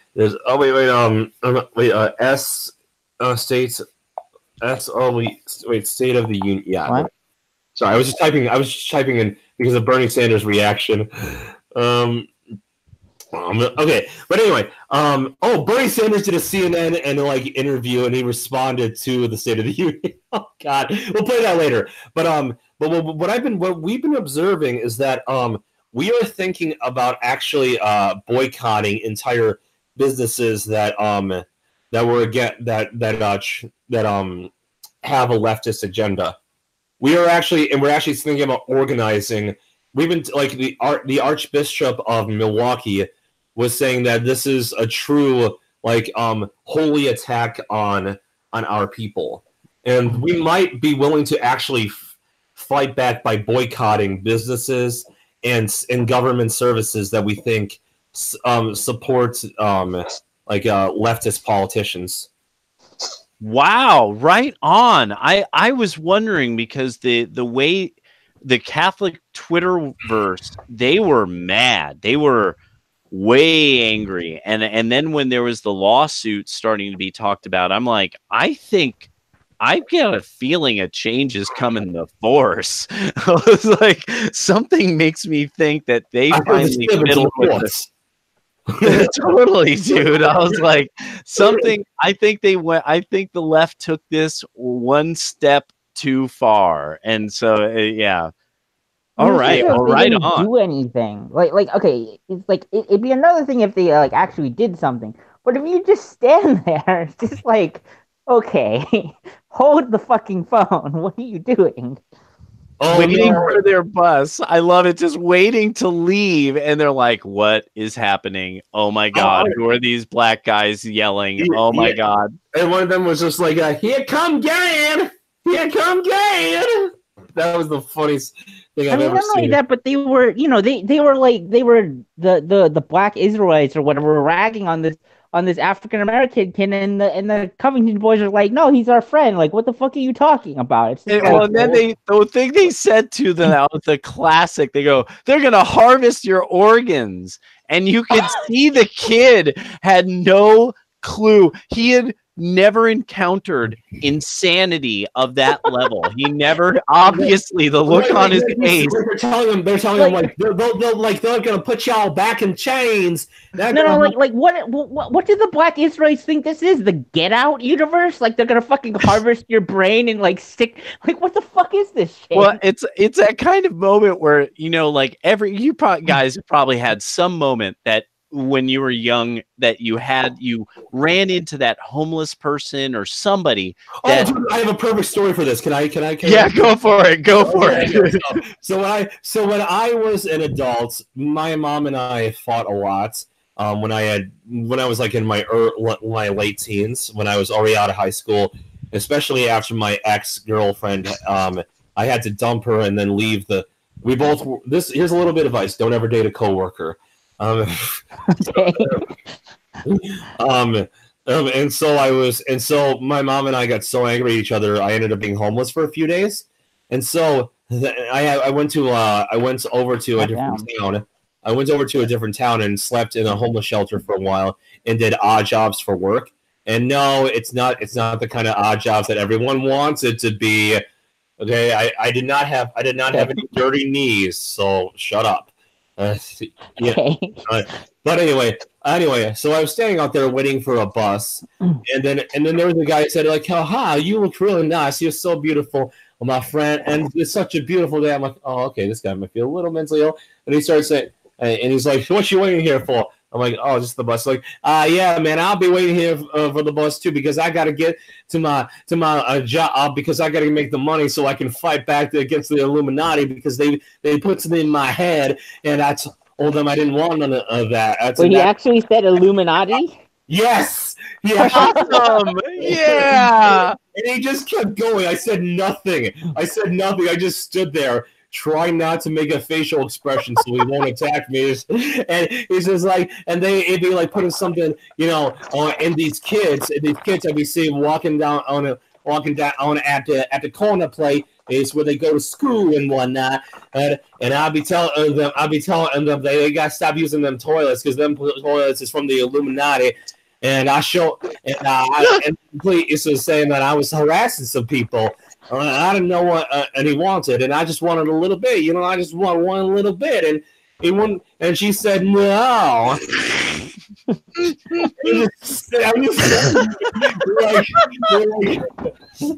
Okay.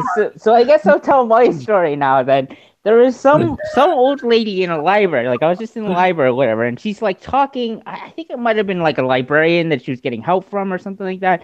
And she's like, some pornographer has stolen my identity and is using it all over online and stuff like that, and is like registering websites or some shit like that, and the FBI is in on it, and like George Bush is in on it, and like they're all in a conspiracy and stealing my identity.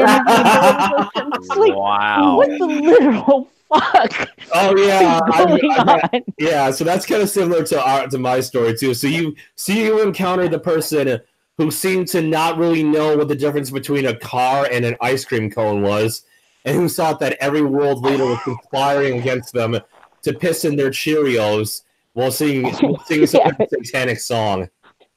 Oh god, I was like, I don't even know where it came from. I don't know. What did she like accidentally see a porno ad or something? Or I don't fucking know how she got this in her head. Let me ask you something. And by the way, she probably came up to you and said hi, and then just started talking without you. Oh no! She was talking to the librarian.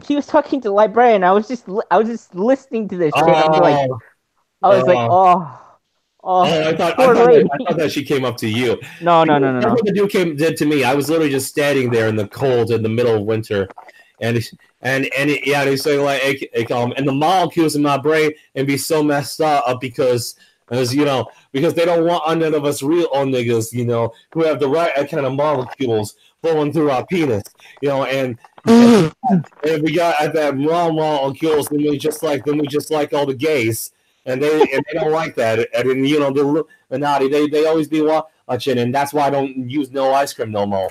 I'm sitting there like, well, just say nothing. Say nothing.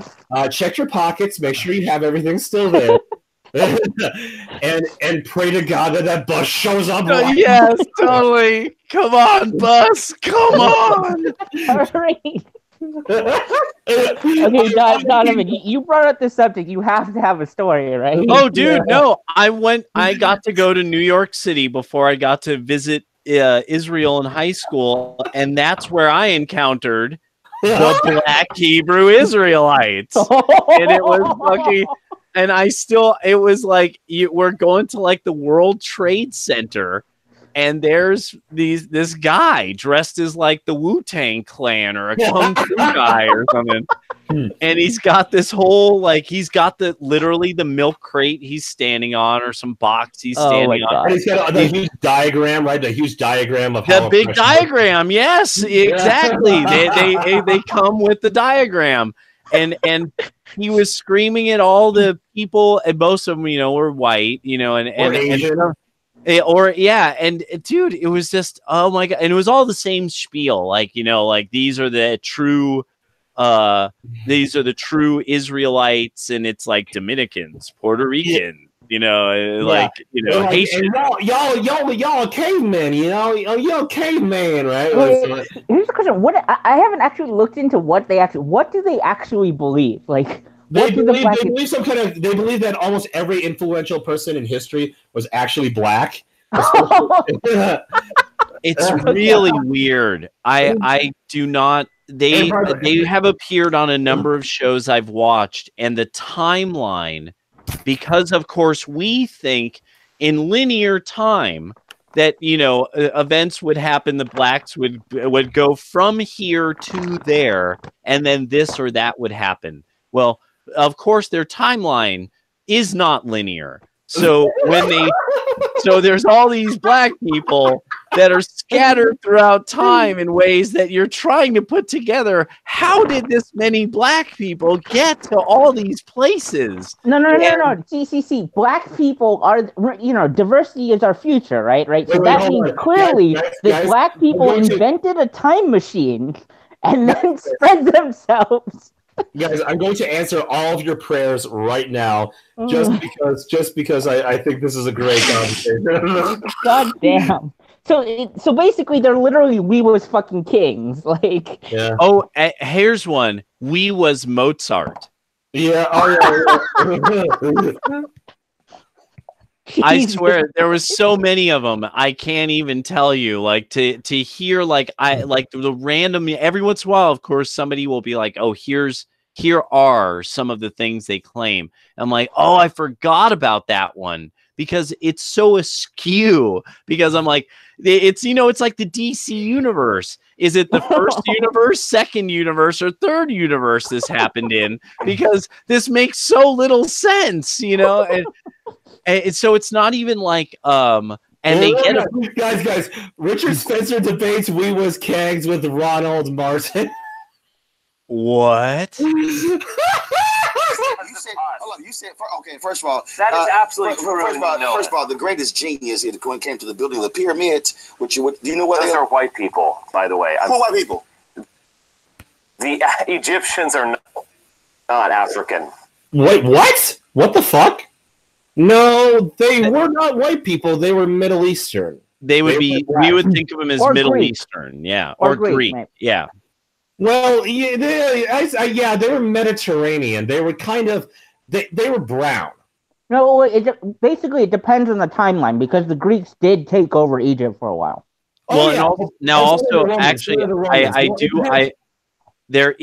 Remember, they do have their own comparative imagery. And so what we would think of them now is we would probably look at somebody like Syrian Girl. And what Syrian Girl looks like is what we would think of as Egyptians of the period of time, probably of the Great Pyramids. Yeah. Yeah, well, it really depends on what you're talking about. Like whether you're talking about like when the Romans had the Library of Alexandria, or if you're talking like early Egyptians, or if you're even talking about, the native Egyptians versus the rulers, because there is a difference. There is definitely there's a lot of context mixing, I think. But yeah, that I think is probably the most important thing to remember. But no, they were not. But no, the native Egyptians were not whites. They weren't. They weren't like, oh, I'm from the Congo, kind of black. They were, they were probably Arab.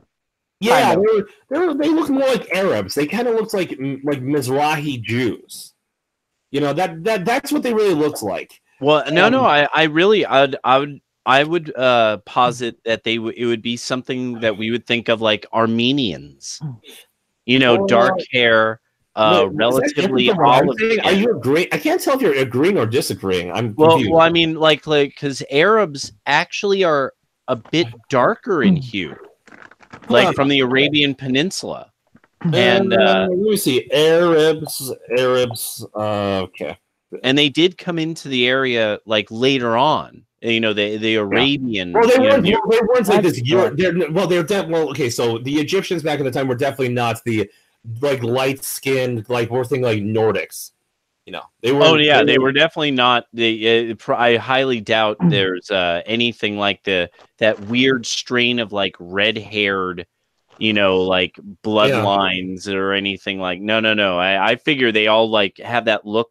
They like those three ladies in the hijabs there that, you know, without sun they get quite pale, with sun they get quite brown. You know, that kind of thing. Yeah, they're kind of like a blend. You know, like okay. So let's see, Armenians. What the hell are they showing? They're showing one guy. Shit. He is Armenia. Armenian people. What the fuck? Why? What the hell, Google? Are you retarded? Armenian people. There we go.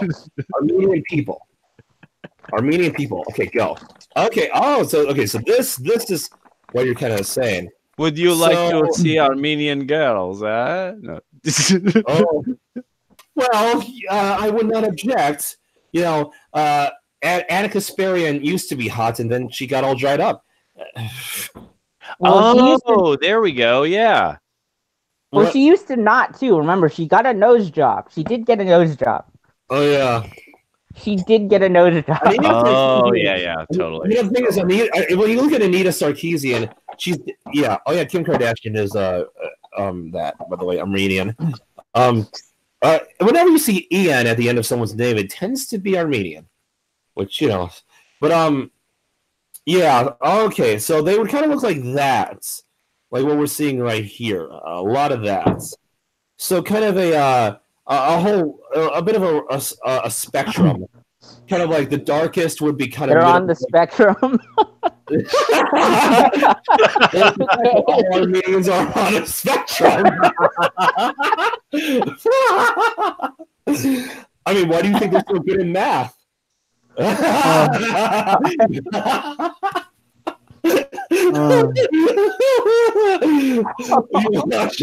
I can tell you, I gotta admit, Arceon, one of the things that I think that Spencer might be, now here's a theory I have, what Spencer is trying to do. Did he try to antagonize him? Well, I think that what he's doing is this. He is actually speaking to a type of mythos that is very common among occultists. Oh, you mean the Aryan kind of thing, right? The Aryan myth? Well, not just that, but this actually a theory, and it's not the most crazed of theories.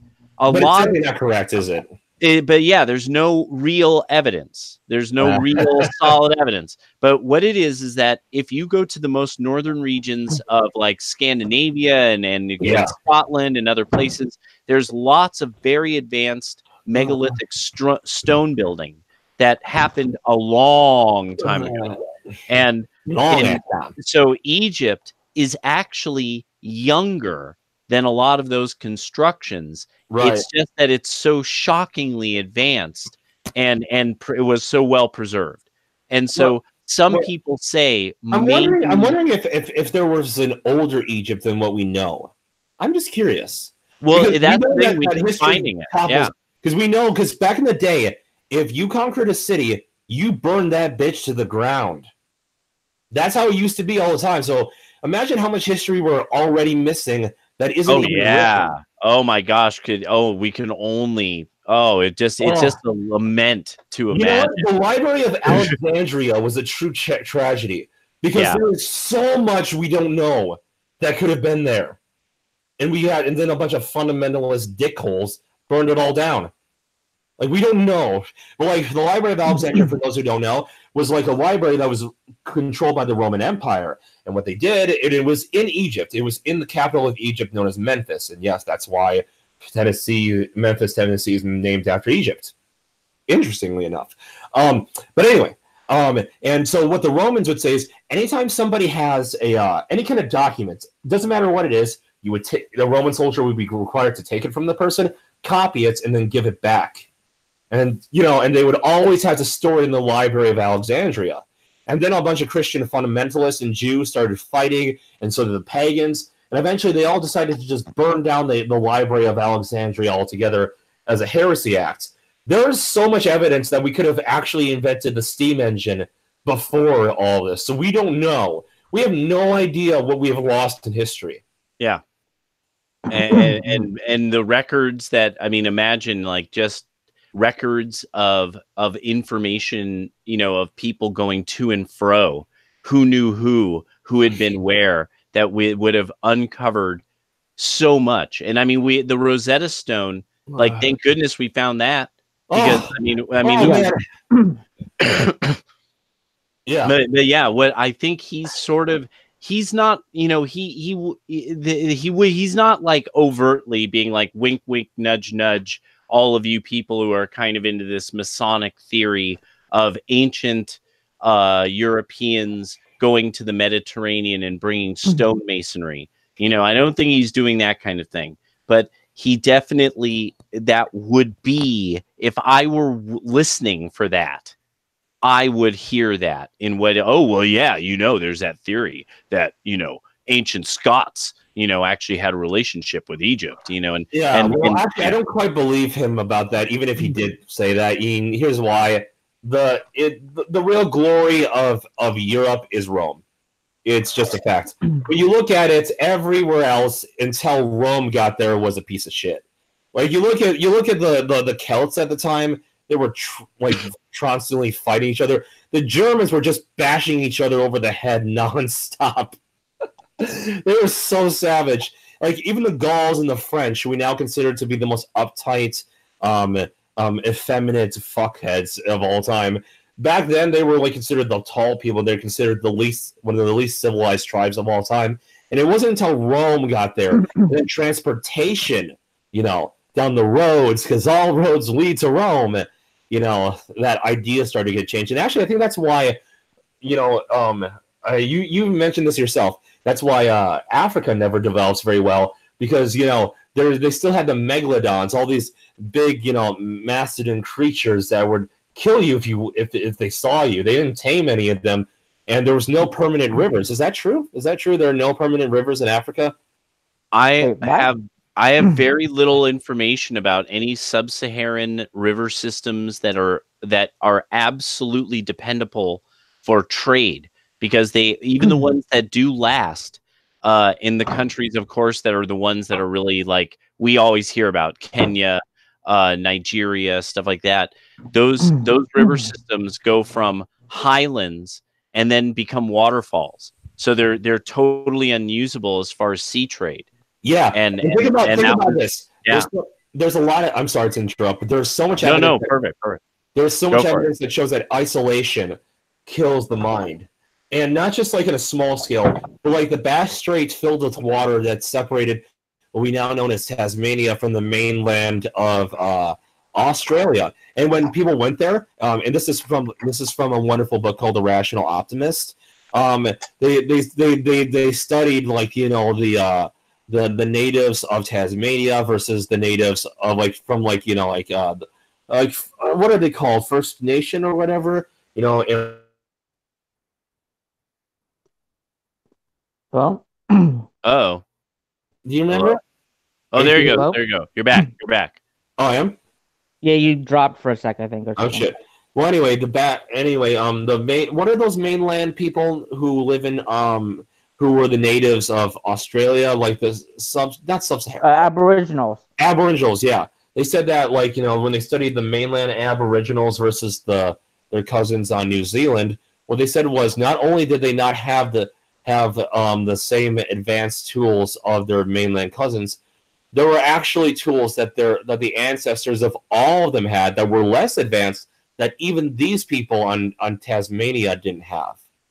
They had actually lost what their ancestors had, not just what the new inventions that were created by the native of like larger island. And that shows that like whenever you isolate yourself from people, it can be bad. So that's probably one of the big reasons why certain areas of Africa just never developed. Well, I mean, here's the easy one. What? There's a giant desert. There's the Sahara Desert that just cuts the north of Africa from the south of Africa. Yeah, right there. Huge amounts of transportation and communication that could just never happen. And it turns out it's like the Sahara Desert's like America can fit into it, I think, like at least once. Oh my God. Africa is fucking huge. People don't even know. They're like, oh, that's pretty big. If you go there, like, what the fuck? Oh. I love like getting a real good wall size world map, and then you get to have everything at the right proportions, and like you get to see how you're like, holy crap, that country is freaking ginormous. No wonder they have so many people, like, whoa. Or if you look at South America and how it fits into Africa, if you see South America on a map, it looks only slightly smaller than Africa. But then when you compare, if you were to see what it would have looked like if you were to fit South America back where it probably was when it was in Africa, it's like really, really small compared to Africa. It's just oh, never mind. Anyway, let's watch this. This is gonna be hilarious. Pyramids, do you know what Those are white people, by the way. The Egyptians are not African. I'm sorry. Oh, wait. Okay, that was probably just a gaffe because obviously the Egyptians were African by definition. I think what he means is they were probably not like the dark, like, oh, hello, I am from South Sudan, la la la la, kind of, like the dark chocolate kind, I mean, he's wrong in that that they were white too. Like, who is this between? This is between Richard Spencer and Ronald Martin. Oh, okay. Ronald Martin is definitely the definition of we was Kangs. So basically, retardation versus retardation. it is kind of like two people like, I'm going to throw a knife. Now I will throw an axe. Now I will throw a spear. Now I will throw two spears. Now I will. And then Indiana Jones comes and shoots them both. And then Indiana Jones comes and shoots both of them. Totally. Yeah. No, wait. They see them, and they both pull out their axes and their knives and their spears, and they start spinning. And Indy just says, "Oh, whatever," shoots them both and walks away. Like in that scene, with that Arab dude or whatever. Lost Ark. Yeah, everyone said that was racist. I'm like, no, it was funny because the dude didn't know Indy had a knife. I'm sorry, a gun. He didn't know Indy had a gun. And it was just funny because he so casually shoots them. It's like, well, fuck you. No, the best part is Harrison Ford was just lazy. Like, he actually didn't want to fight the guy. So that's how that scene came about. Really? That's legitimately how it was? I remember the same thing. I recall a similar story, yeah. Oh my God, that is hilarious. They're like, come on, Harrison, you're the star. Yeah, I know. Just remember that, and I could leave anytime. Fine, just have I think they'd probably been like filming all day long or something. Like he was just tired. Like his face, his face matched how tired his character looked. It was so perfectly timed. Like if they had done that earlier in the day, he might not have looked as bad. But you could see like in his eyes, oh, he's not just playing the part of I just fought all these people. Now I'm really tired. No, he legitimately has probably been, like sipping like 4 cups of coffee just up to that point, right? Mm-hmm. All right, so let's watch this. This is gonna be great. Where Egypt is? Yes, it's in North Africa. Okay, stop. You stop right there. You just said that you said the Egyptians are not African. Are white South Africans? No, wait. Yes, they are African. Wait a minute, that's not the same thing. Oh my god.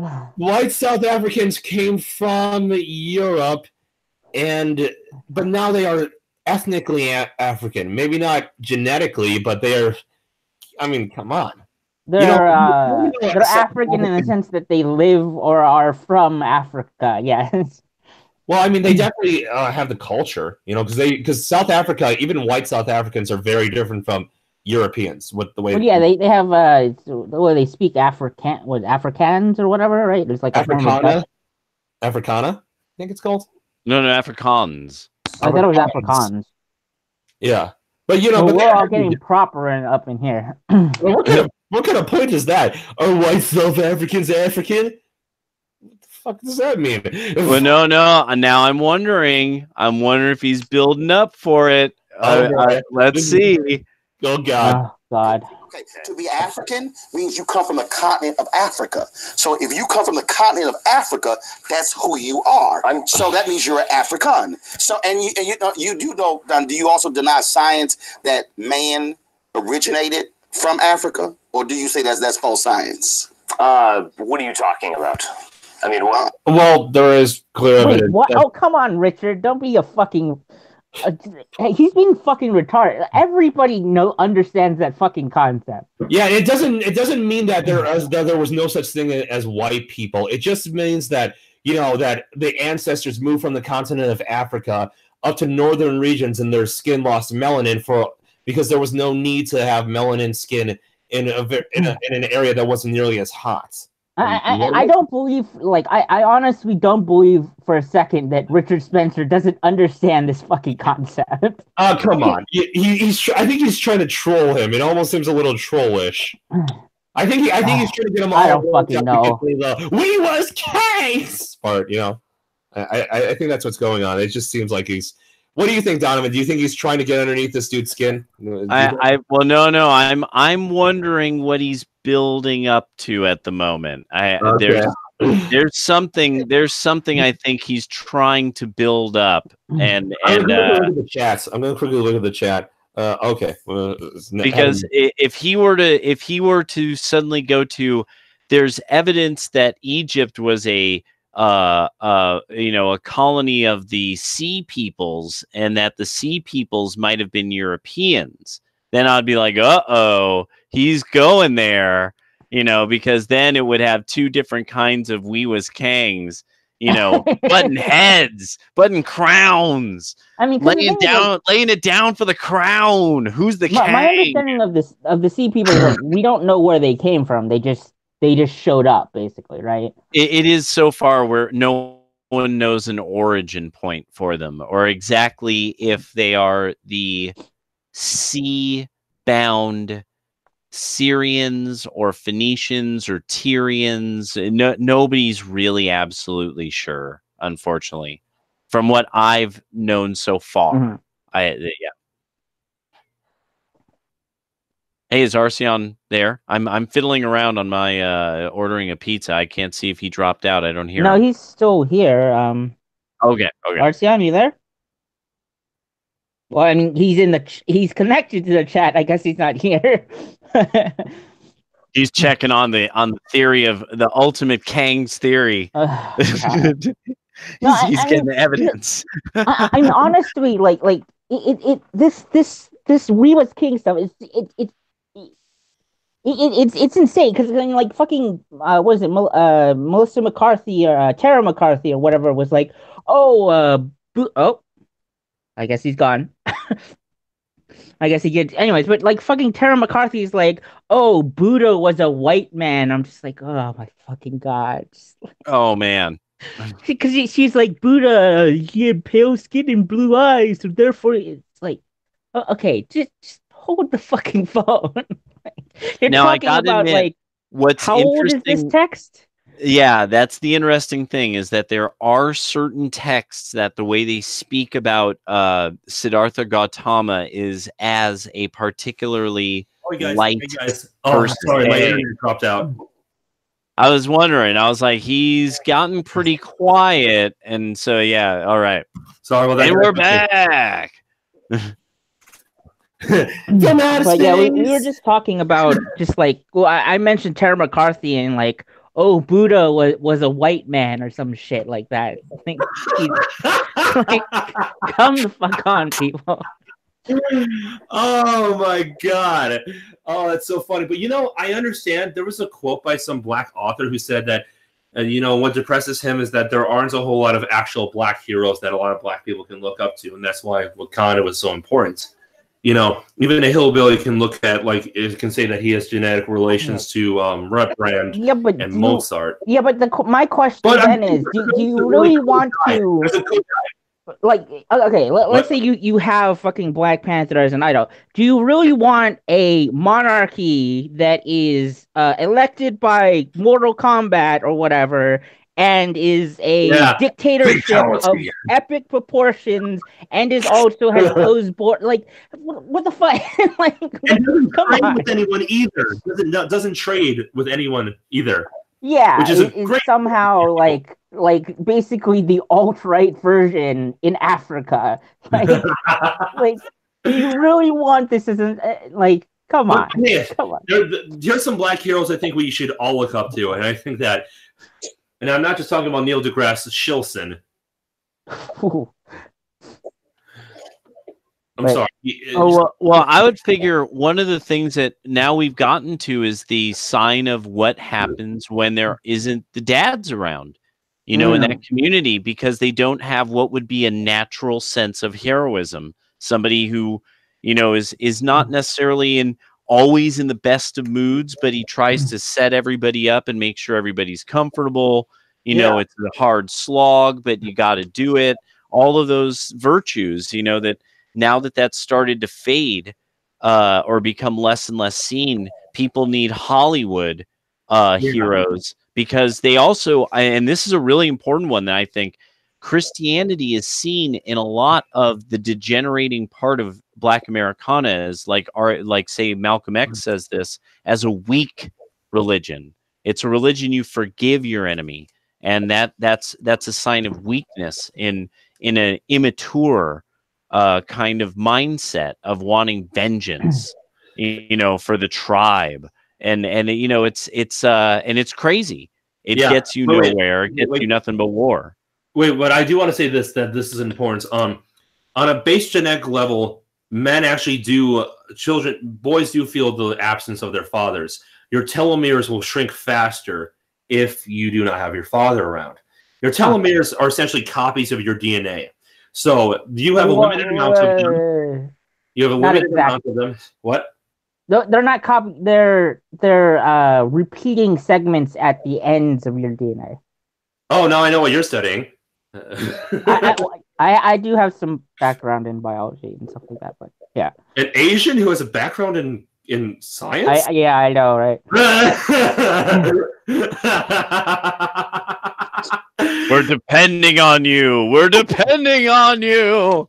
Anyway, I saw you up. I know how to do it. I mean, go ahead. Finish with that. I'll mention Crazy Rich Asians afterwards. But okay. But there are some heroes I think we should look up to. Now, you can make fun of how slow he talks and how much he looks like he's going to fall asleep. Well, let's be honest. For black people who need a hero, Dr. Benjamin Carson, really should be looked at as one of them. The surgeon who was able to separate conjoined twins at the brain without killing one of them. Come on, come for something. That's pretty impressive. Yeah, that's pretty impressive. Yeah, and by the way, when he walked out there, history hasn't recorded this, but I think we all know what happened. He said it to the nurse, "I'll see you later tonight, baby," and put on shades and walked out. Right? No, I gotta admit, one of the best things will be to see. Notice you have not heard anything about what he's been doing in housing and urban development. Mm-hmm. And I'm betting this is one of those things that if we were to look into it, they have done all kinds of reforms of housing and urban development. And nobody wants to talk about it. And what? And the left will never talk about it. Yeah, they don't. Oh my God, it's I don't live like far. I don't live in a place that the that kind of scam stuff is as big. But I heard like Midwest and out east, housing and urban development projects are a great scam. Dude. I got some stories. I'll tell you a little later, but Sweet. I'll say this much. It's not just Milwaukee. Go into any major city, Racine, Kenosha, Madison, DePort, any of these places. Like, it's just bad. It's bad. It looks like high-rise apartments out of the Soviet Union sometimes. It's just really stupid. And there are some places that literally look like they just went through like World War III. Like I literally saw an entire there was some kind of building that apparently was still in use somehow, and it looked like it had fire damage everywhere, and it was locked up from the outside, and you could see into it. And it was when I was driving in the really bad part of Milwaukee, and it literally had a sign on that said "Open for Business" or something.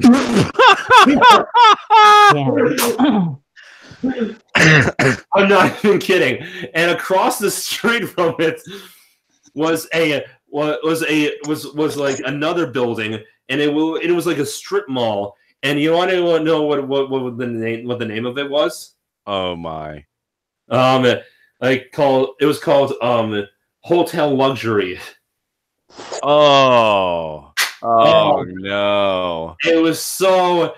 And it didn't look like the kind of cleaned up corporate. It's kind of, like strip mall. It looks like it looked like the kind of strip mall you find in Africa.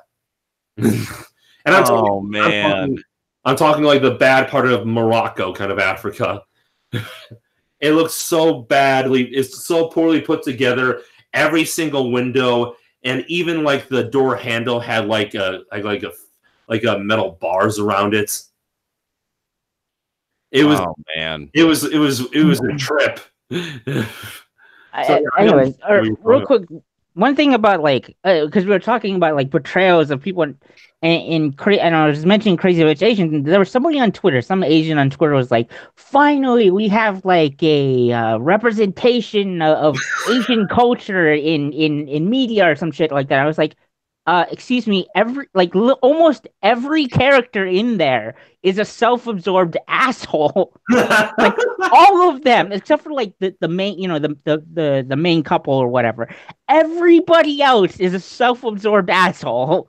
Not only that, but it portrays only the most elitist, highest of the craziest of the crazy.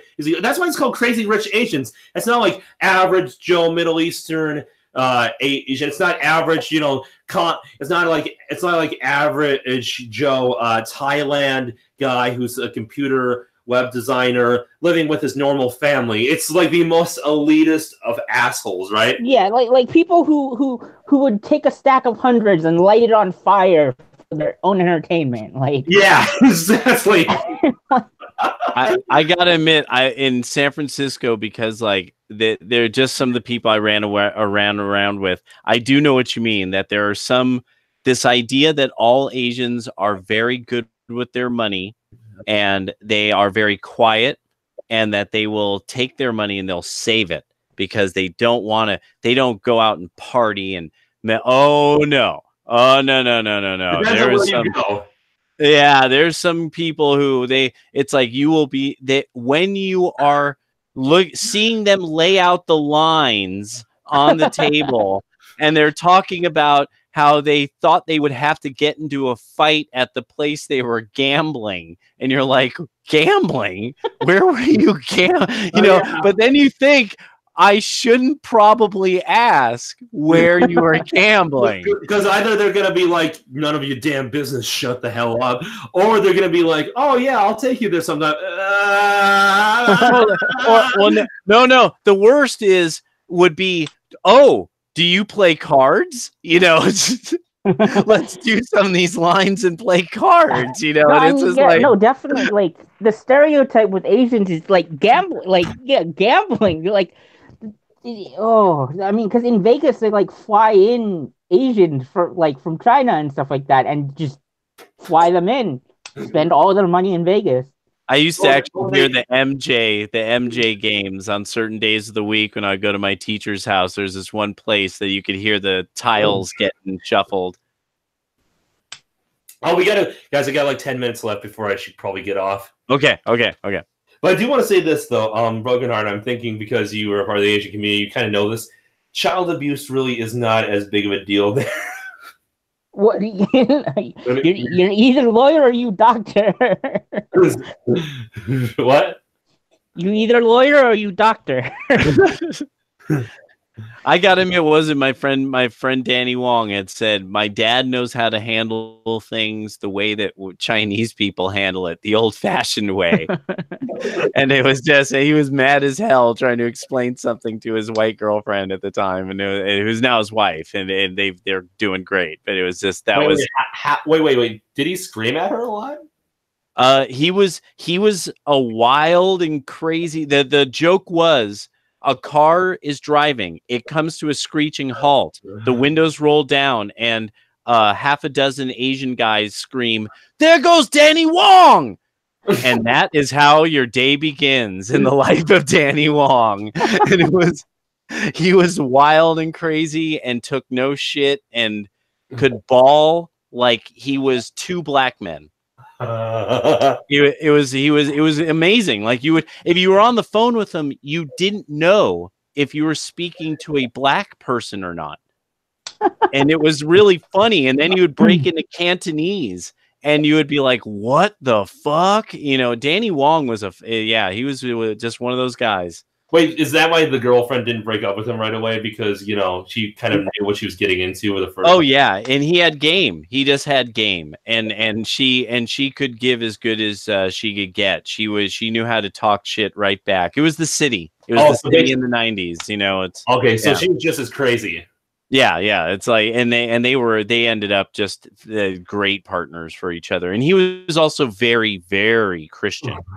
That there was just certain Yeah, he was one of those very like Asians who are into Jesus are way into their Yesao. Yeah. Yeah, they know it inside and out. I was surprised. And he was super cool about me not digging it, but he was all into it. Hey, by the way, okay, so let's get back to this. Okay. But I'll say this much. I did work for Harvey Moyes for a while, and I thought you were gonna say Harvey Weinstein for a second. Oh no, I'm not that interesting. I was like, wait, what? I hear echo. Oh yeah, I hear an echo too. Yeah. Let's watch this. What are you referring to? I'm talking archaeology. I'm talking biology. I'm talking science in terms of the where did man originate? Where scientists? Why scientists? Egypt was an amazing civilization. It was not created by black Africans. I'm sorry. It wasn't. Who created it? People who are white. How are people? You can look at people who are white. White. You can wait. He just did the same thing. You can look it up. Google it. Just Google it. Art, and they differentiate between races. No, I got to ask you a question. How do you, from ancient Egyptian art, you do know those were black people? You do know. You do know from science you can't get black from white. You can get white from black. You do know when it comes to evolution. When it comes. Oh, I see what you're saying. Do you never studied science? I see what you're. Yes, I have. No, so but I mean, I'm not a scientist. But man originated in Africa. Yes or no? That is a consensus. Wait. Pause real quick. So if man pause. Oh, okay. Firstly, the other guy, he clearly has not seen some of the leather couches coming from the tanning salons. If you look them up. Black very much can come from white. If you just look up, there was the woman who got arrested because she was gonna take her 5-year-old into a tanning salon. She looks like a leather couch. She's pretty damn dark. Yeah. Anyways, skin color is an adaptation for environment. That's all it is. You know. Yeah, like I mean, granted, that's just environmental or whatever, but but yeah, it's his armchair science is one of those moments where you're just sitting there. I know I was sitting there going, God damn it, why do people say things like that? Oh God, he's wearing a suit, you know. Richard, he doesn't work at Applebee's.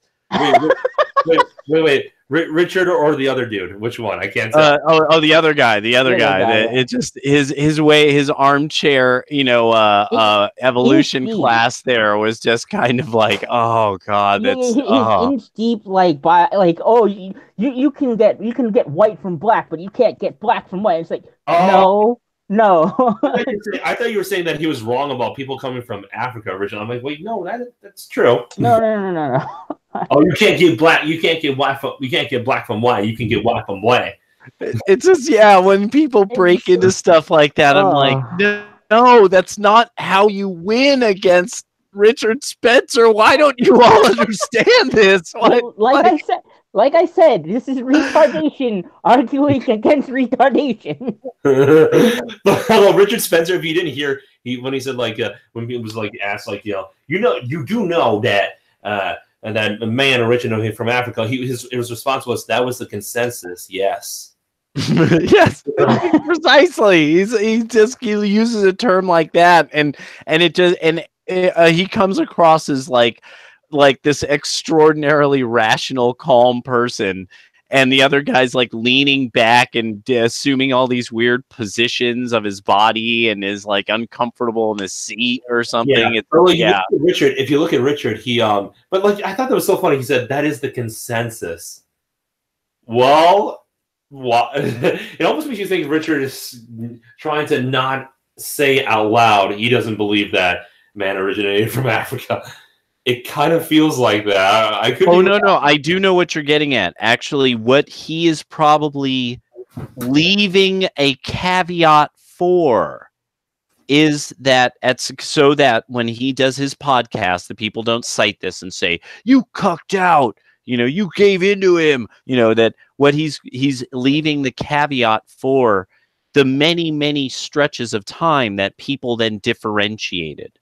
And that's why he's doing this. The consensus is because that stretch of time is the magical, we don't know what the fuck happened precisely. All we know is people differentiated during this stretch of time.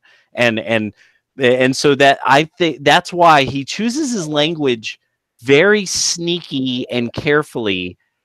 But carefully. He's very careful about it. It's not sneaky. It's careful. I mean, the other thing, I get it. The other thing too, though, is the We Was Kings guy too. Is like, okay, just because they came out of Africa doesn't mean they looked like Africans do now.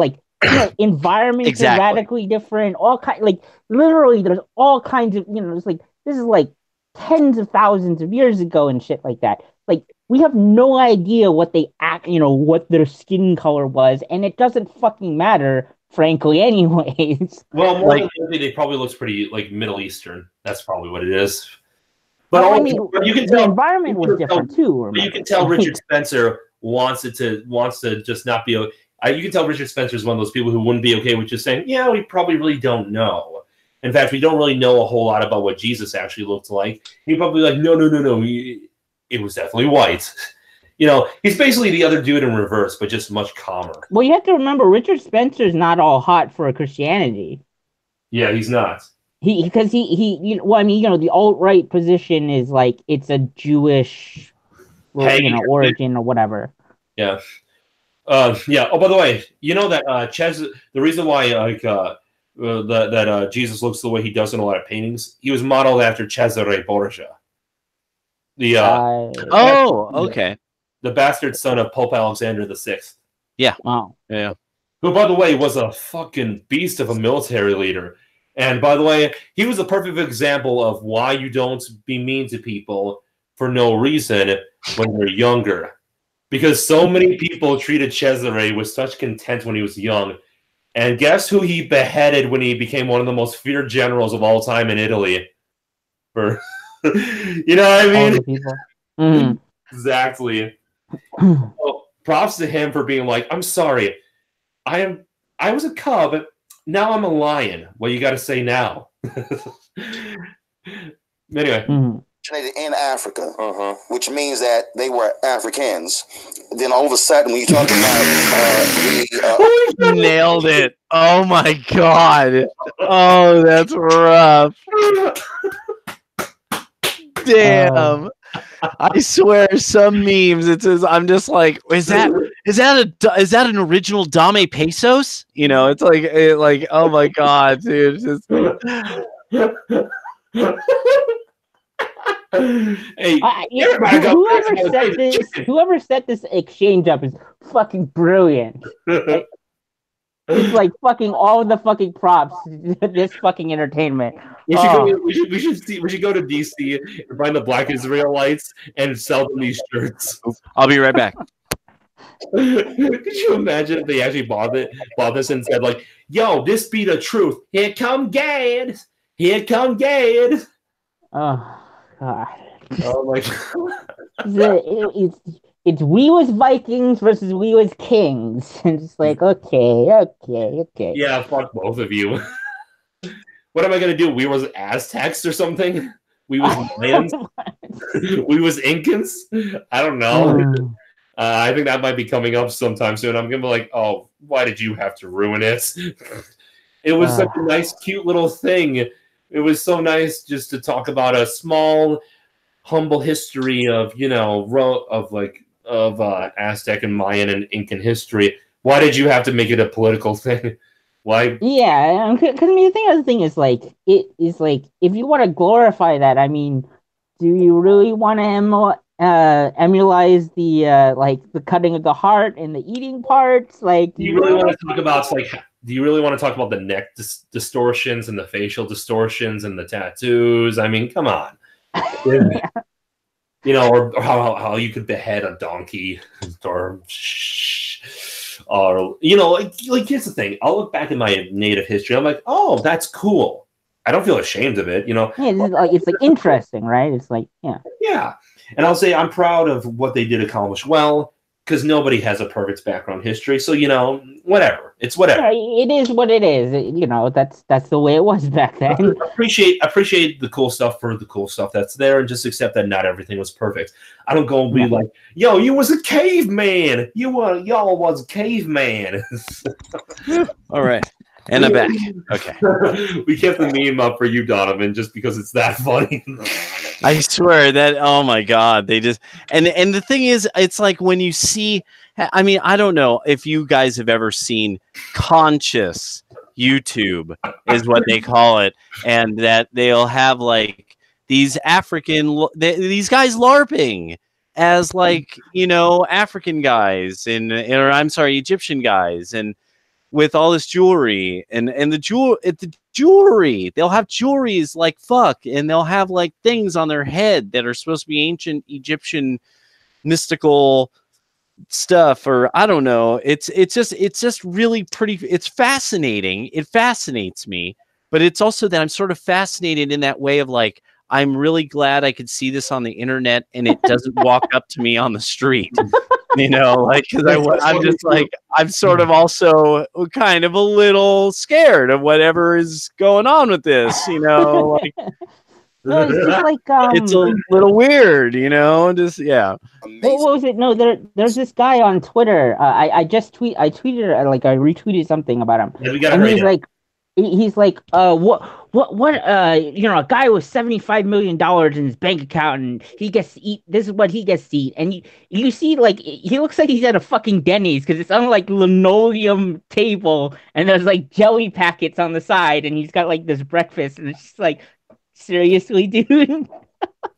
Oh my God. Hey guys, you remember that joke? Like, there was like a picture of a whole bunch of cops going through a room where there's a bunch of money, and then in text it says like, a Nigerian prince was found dead with over some $1 billion that he tried for years to give away.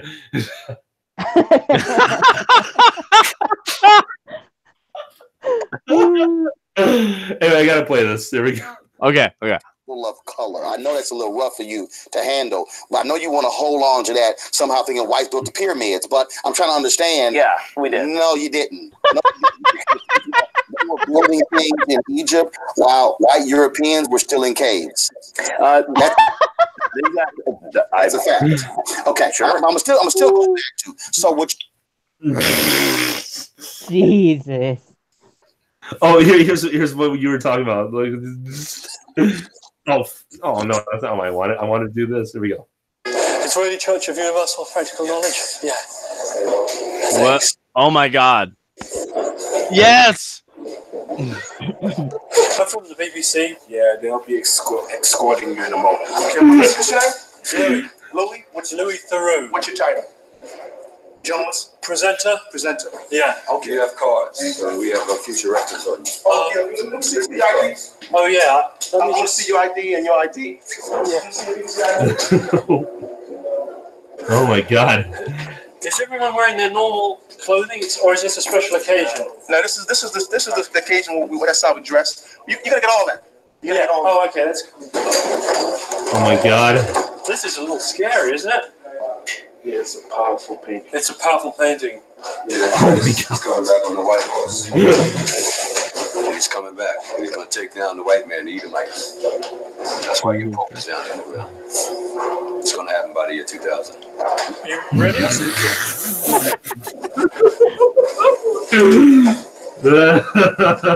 he's just standing there. He's just thinking to himself, do any of these people have knives on them right now? like what will happen when they open the door and I go through that door and then they close it on the other side? Yeah. They're like, am I gonna come out alive? Right? Oh man, I swear that oh my God, I never saw that opening. Could you imagine like what you would do if you were standing there? You're the white guy. You're just looking at a painting. And you're like, yeah, he's gonna get you a Pope by 2000. Oh, come right this way. You know. Is everything okay?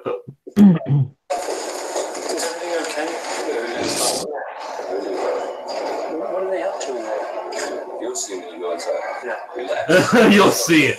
You'll come and find out what we do in our chambers. Oh no. Could you follow me this way? Of course. Oh my God. I have to admit, in a lot of ways, this kind of is similar to the inside of a Masonic temple. Not, except much more disorganized and bizarre. It's very likely that it is an old Masonic temple that they have purchased or leased. Yeah. Biggest difference being like the lack of organization and the lack of checkered floors. Good. How are you doing? Okay. My name is Chief High Priest Yeshaya. There are four of us that rule the whole family. We are aware of the fact that we have been classified in this country as a black supremacist or hate group. Let me make something perfectly clear.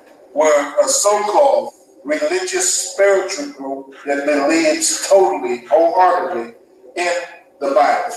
I noticed you got a couple of video cameras going. Are you taping this as well? Oh, certainly for security reasons and so on and so forth. But I just want to show you something that's very interesting in this book.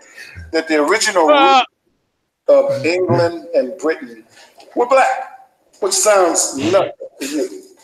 May I come up? Sure, you can come up and have a look for your own 2 hours. Okay, yeah, we're not going to attack you. We're not sharks. You see the black court officers here. You see the prosecutors sitting here. These are black men.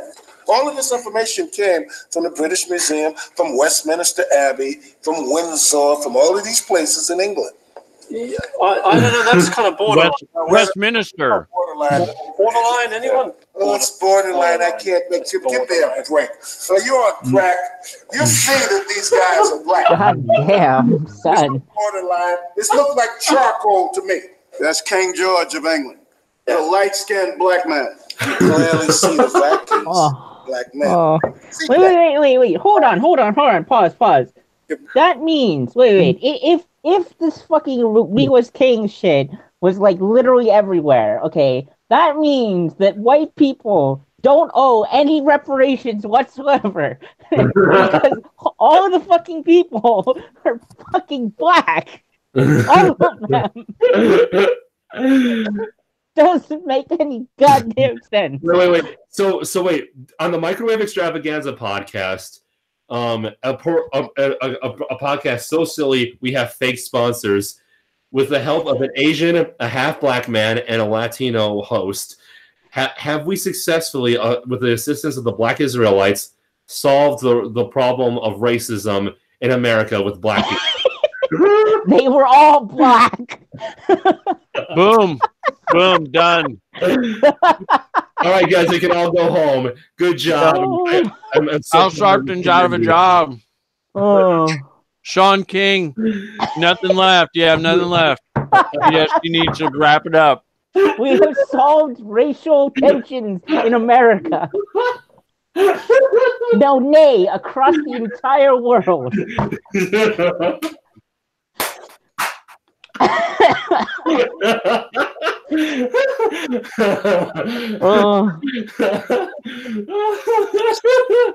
You can all thank us and our sponsors, Brazzers, Governor Northam's new baby caskets. No. The governor's indentured servants union. Yes, and oh my God, ladies and gentlemen, we deserve Nobel Prizes. We are the only ones left who deserve reparations for our hard, arduous work to solve racism. That's right. Pay us.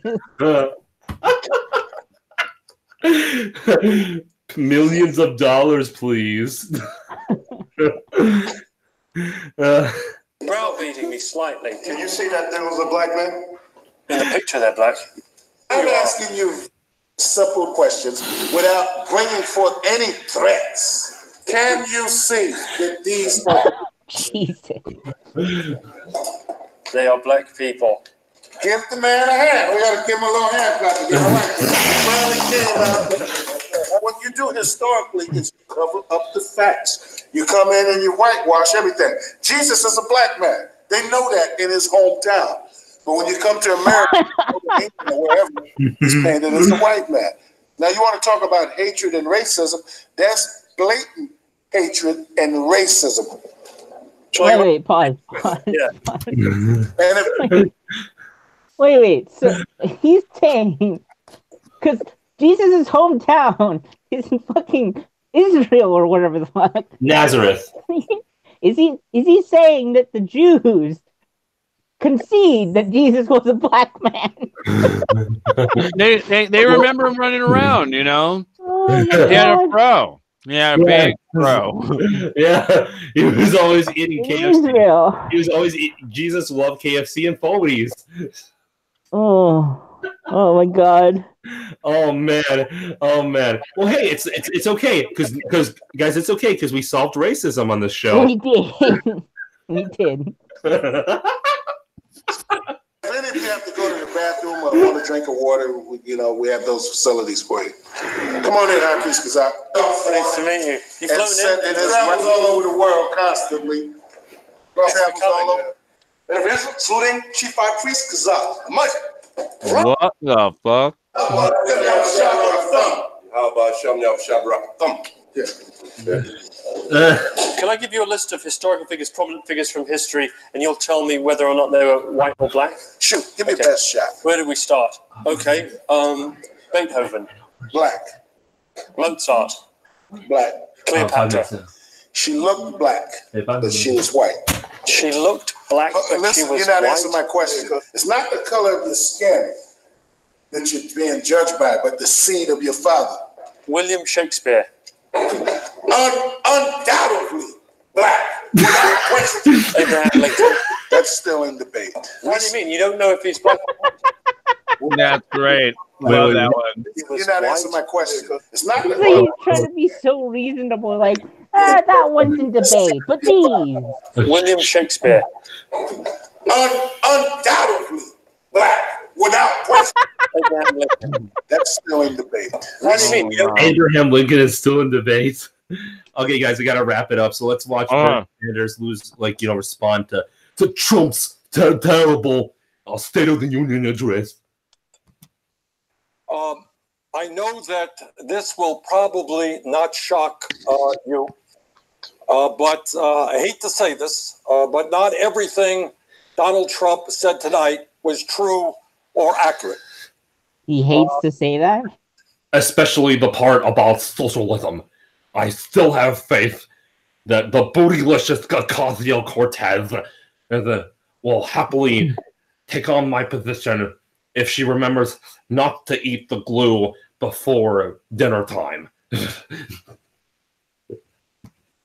When we talk about the economy, tonight and on numerous occasions since he has taken office, President Trump has told the American people that the U.S. economy is the hottest economy anywhere in the world, that it is really booming. Well, that may be true for the members of it. Okay. Is Mar-a-Lago Country Club where the price is $100,000. For those folks who go to Trump's club and for the wealthiest people in our nation, Trump is right. The economy is really booming. In fact, for many of President Trump's billionaire friends, the truth is they have... Says the politician who's only held a government job and has 2 houses. Totally. Oh, God. Have never, ever had it so good. But for the middle class and for the working families of our country, the truth is that the economy is not so great. Over the last year, for example, real inflation accounted for wages for the average American worker is up by all of 1.2%, just $9.11 a week. In fact, $9.11 a week. For who, Bernie? That's a very interesting statistic. Wages for that same worker, that average American worker, are lower today. Average American worker. Are you just taking all the salaries of every middle and lower class person in America and just averaging them out? Like that? That's not how math works, Bernie. That's not how you calculate how much people are making. You take the mean, not the average, right? That doesn't make sense, does it? Wait, mean and average are the same. Oh shit! Median, you mean? I'm sorry. I'm what I think he's trying to say is that like if he averaged out like totaled up all the money that these people are making, that just averaged it out, because I'm talking about the most common number. No, you're right. What's That's median? Median. Yeah. Median. Forget it. You know what I'm saying, right? Because median is the most common. Is the most common number. Yeah, because that would is Bernie really saying that the average middle class and lower class American makes $9? I know people next door who work in fast food who make $20 an hour because they're management, and they're considered lower class. I mean, the thing is, it really depends. I mean, the other thing you have to remember is because in some of these places, because there was a tweet where someone was like, I think it was $1,600 a month for literally a room, 1 bathroom, and the kitchen part was in the closet. And this was in New York. It really depends on where you are, whether or not you can live on something like that. And plus New York's taxes are so ridiculously high, you'll have to make $15 just to live there. Just to have. I don't even know if 15 will do it. I don't even know either. Yeah, I mean, $1,600 a month for literally a room and a bathroom. For $800 here in Wisconsin, you could get a 2-bedroom. Oh, jeez. Nice. Oh, yeah. And here's the thing: taxes are really low here, a lot lower, especially when you get away from Milwaukee. And it's nice, and it's a good 2-bedroom as well. And the thing is that the thing is when you look at income tax, it's not nearly as high as many other places. So $800, you go into $1,200, you're living in a nice and a 3-bedroom, 2-bath apartments with stainless steel products. Mm. I know, right? Yeah, I think I tweeted it or something, or well, maybe I don't know. It might be on my Twitter still, but it was really just a tiny little room, like a studio apartment. But I don't even think you closet because the closet was the kitchen. Yeah. So, Wait. I want to show I just want to show like Bernie's face because we don't have much time. So just.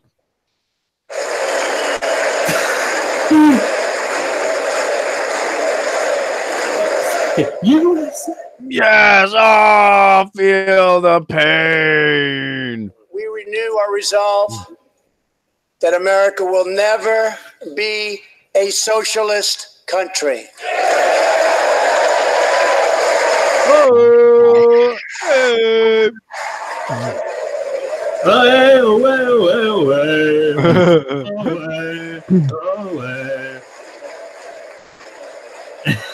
You gotta see. Womp womp, Bernie.